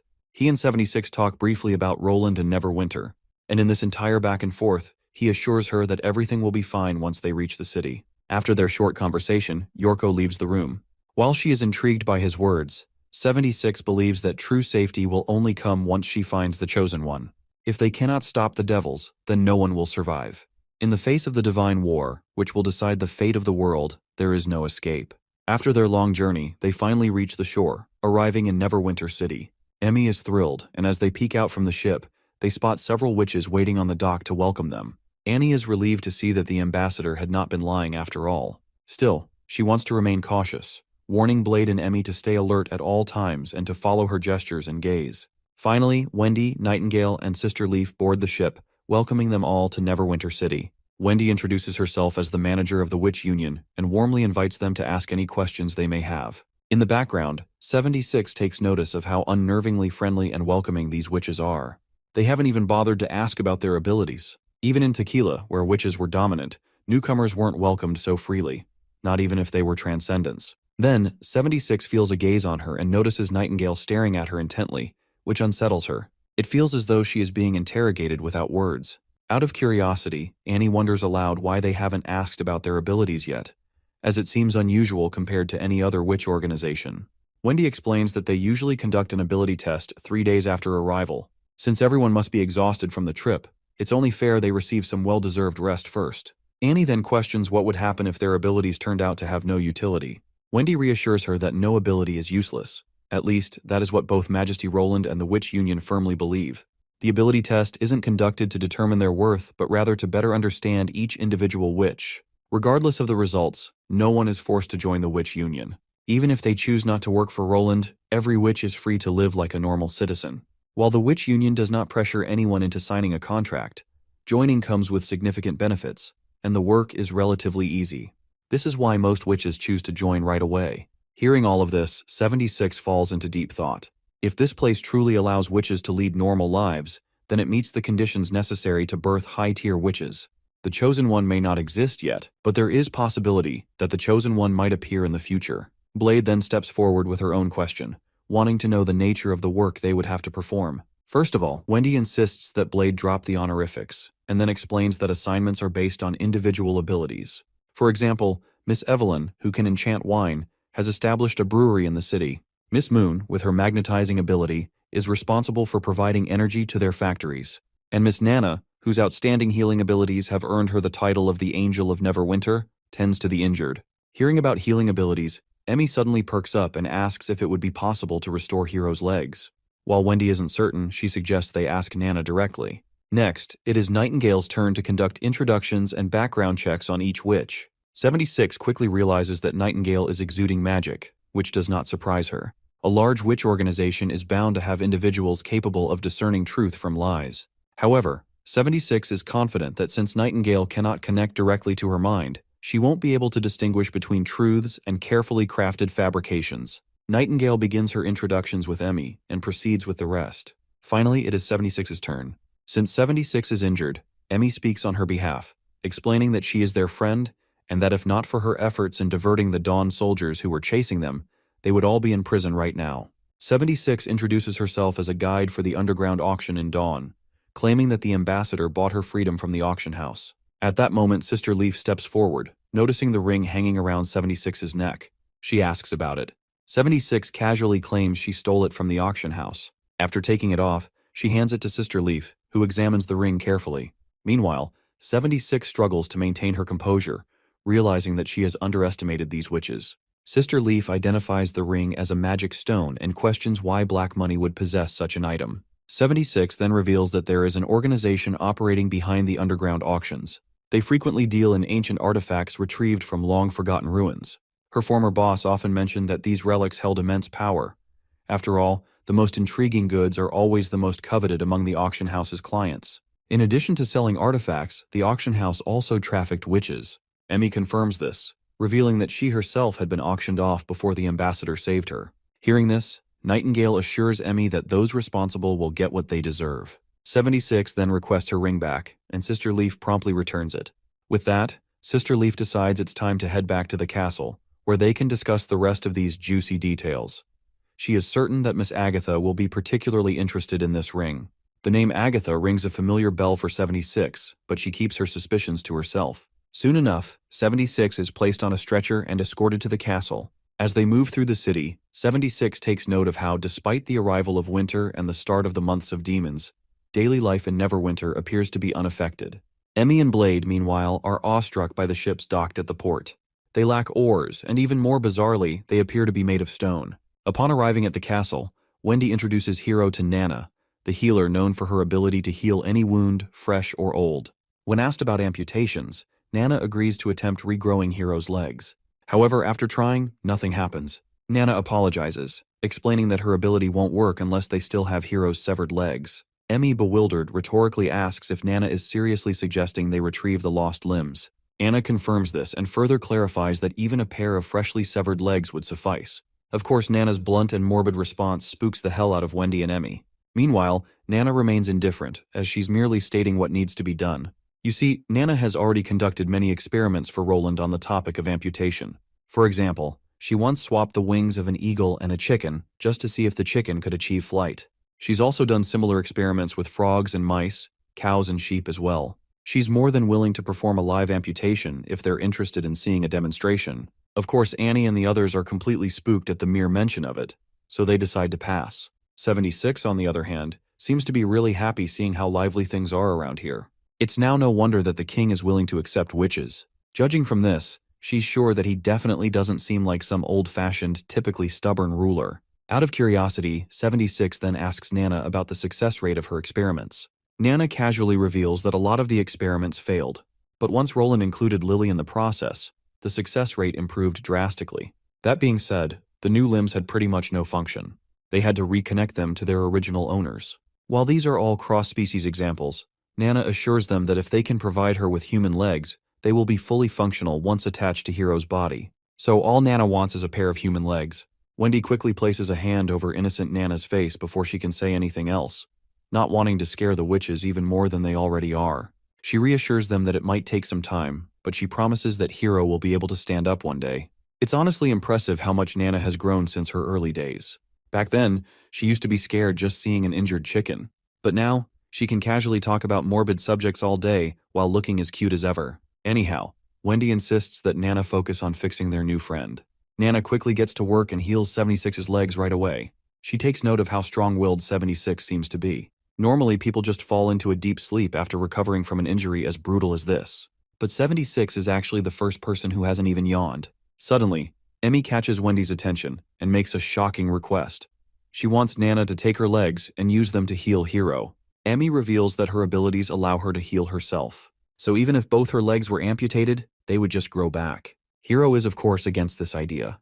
They don't even know the full extent of Emmy's powers. In the past, Emmy has only ever suffered light wounds, so there's no way to be sure if this will even work. Annie is also against it. But that's when our little angel Nana suggests that they stop arguing, because there's another method to heal Hero's legs. She reveals that she's already 16, meaning she only has 2 years left before she reaches maturity. Normally, magic abilities grow much stronger after a witch's maturity, so she's confident that she might be able to regrow Hero's legs entirely. Not to mention there's also evolution. If she can evolve the way Miss Anna and Miss Leaf did, Nana is sure she can probably grow 4 legs if she really wants to. Of course, Emmy has no idea what this evolution ability is, so Nana explains further. It's when magic accumulates in the body and develops into a new form. As long as someone studies hard enough, they can evolve as well. Meanwhile, 76, who has been listening intently this whole time, starts wondering if Nana is actually talking about high-tier awakening. It's pretty weird for 76 to hear Nana make it sound like evolving is as easy as a walk in the park. Either way, one thing is for sure, this place has a large witch organization. Perhaps the chosen one she's looking for is really here. It's nighttime now, and we cut to Nightingale. She sneaks right outside the room where 76 is staying. During questioning, Nightingale didn't observe anything strange about the new witches. The 4 of them have very stable magic, and their capacities aren't surprising either. They're very typical, so they likely don't pose any significant threat. As for their answers, they didn't really lie either. Except for 76. Nightingale finds this woman to be incredibly suspicious. She has no trace of magic, and her composure is the same as any ordinary mortal. But Nightingale still feels like something is off about her, so she decides to confirm it once again. After sneaking into the room, she notices that 76 is still wide awake. And oddly enough, she's just playing around with her ring. Nightingale can see a tiny trace of magic, but nothing really special. Half an hour passes, and eventually, 76 goes to sleep. This leads Nightingale to believe she was just playing around with the ring normally, but it turns out 76 was 2 steps ahead. Her ring was able to detect the presence of another magic user, allowing her to trick Nightingale. Even so, she's now left wondering about Nightingale's abilities. This is definitely something she hasn't seen before. You see, the amount of ki surrounding Nightingale rivals that of the top-tier witches in the Alliance. 76 is only growing more and more curious about Nightingale's abilities. Anyhow, she's glad that everything is going as she intended. As she stands by the window, her ring begins to react to the overwhelming presence of ki nearby. When she looks outside, she notices the amount of ki is so massive that it's literally engulfing the entire area surrounding the castle. This is some next-level stuff, and for a moment she begins to wonder if this is the smile of God. By now she's sure that the chosen one she's looking for is definitely here. I wouldn't be surprised if this ki surrounding the castle is from Roland. After all, he has everyone in his head devoured by Zero, along with Zero herself. We then cut to Roland, who just woke up in the dream realm. They're brushing their teeth and having a little fun teasing each other. Apparently, today is parent-teacher meeting day, and Roland will be acting as Zero's guardian. Zero wants him to shave his beard, or else he'll look like a crusty old man, and she doesn't want to be embarrassed. He teases her back, suggesting that she put her hair in double ponytails so she can look like a normal kid. This, of course, sets her temper boiling, and she kicks him out of the dressing room. A while later, Zero is finally ready to head out, and surprisingly, she makes sure to have double ponytails in the end. Quite surprising nonetheless. Later, as Roland waits in the classroom with the other parents, waiting for the teacher to arrive, he notices Garcia. Roland finds this unbelievable, especially since Garcia never had any children in real life. For a moment, he wonders if maybe she did have a child, and that her child was consumed by Zero during the Battle of Eternal Winter. Either way, he points out that he's here as a parent too. Curious, Roland finally asks her if she has a child. Garcia quickly clarifies that she has a cousin. Roland notices that she isn't as grumpy toward him as she was when they first crossed paths. Finally, the teacher arrives to start the conference. Since the conference has started and they can't speak out loud, Garcia passes a written note, asking if Roland is the mysterious martial artist who was running on the street a while ago. Roland remembers the encounter he had with that zombie-like guy and asks her how she knew he was there, to which she claims that she was able to sense his body language because of the natural power he had. So she questions him if he just awakened his natural power or if he's been hiding it intentionally. Roland finally understands why she's softened toward him. Anyway, he sees this opportunity as a chance to learn more about this natural power, so he asks her what natural power even is. Of course, Garcia feels mocked, as she can tell that he's deliberately acting dumb. They go back and forth, and Roland still doesn't grasp the origin of this power. So Garcia decides to find somewhere to discuss this further. Roland doesn't waste this opportunity, and after a while, he visits her apartment. As soon as he steps inside, he's awestruck by how lavish her place looks. As they sit down, Roland asks if she lives here alone or with her cousin, to which she responds that she's not very close to her cousin. Not to mention, her cousin's entire Sanyu family could be considered her enemies. It's all related to the demolition of this area. The Sanyu family wants to demolish this building, and they're using her cousin to convince her to leave. But if she leaves, the company will be able to break everything down. She's curious as to why Roland isn't aware of this widely spread common information. Roland finds himself in a tight spot. He seems to have forgotten that he's not dealing with someone like Zero. Garcia, being the third princess, is much smarter and more perceptive, so talking to her is quite dangerous. So he meticulously argues that he hasn't really kept up with the local gossip. He lost his job a while ago, so he's barely stepped outside his apartment in recent months. Speaking of jobs, he questions her if there are any other jobs available for natural power users other than competing. She admits there are. Competing is a way to hone one's abilities. The prize money isn't the most important part. Their primary duty is to protect against the invasion of the outer realm. There's a threat widely known as the Fallen, and they're the most common type. They aren't people who've lost control of their natural power, but instead, they become affected by the outer realm and transform into an entirely different organism. Regular martial artists can barely damage the Fallen, so they have to stand up and fight them. Roland then questions her about what the outer realm is. Garcia claims that she can't omit any more details unless he joins the Martial Arts Association and acquires a hunting license. Because not everyone who's awakened their natural power stands by the association. Some even join the Fallen. Roland is spooked to hear this. What he understands is that if he confirms he's awakened his natural power and refuses to join the association, he's sure he might be marked as an enemy. Suddenly her phone rings, and she leaves him there to take the call. As she's out, Roland decides to seize this opportunity. He quickly enters her storage room and finds the same kind of secret door he has in his apartment. Since it seems Garcia hasn't opened it yet, he takes the chance. Once he opens the door, he finds himself staring at the magnificence of Shipport.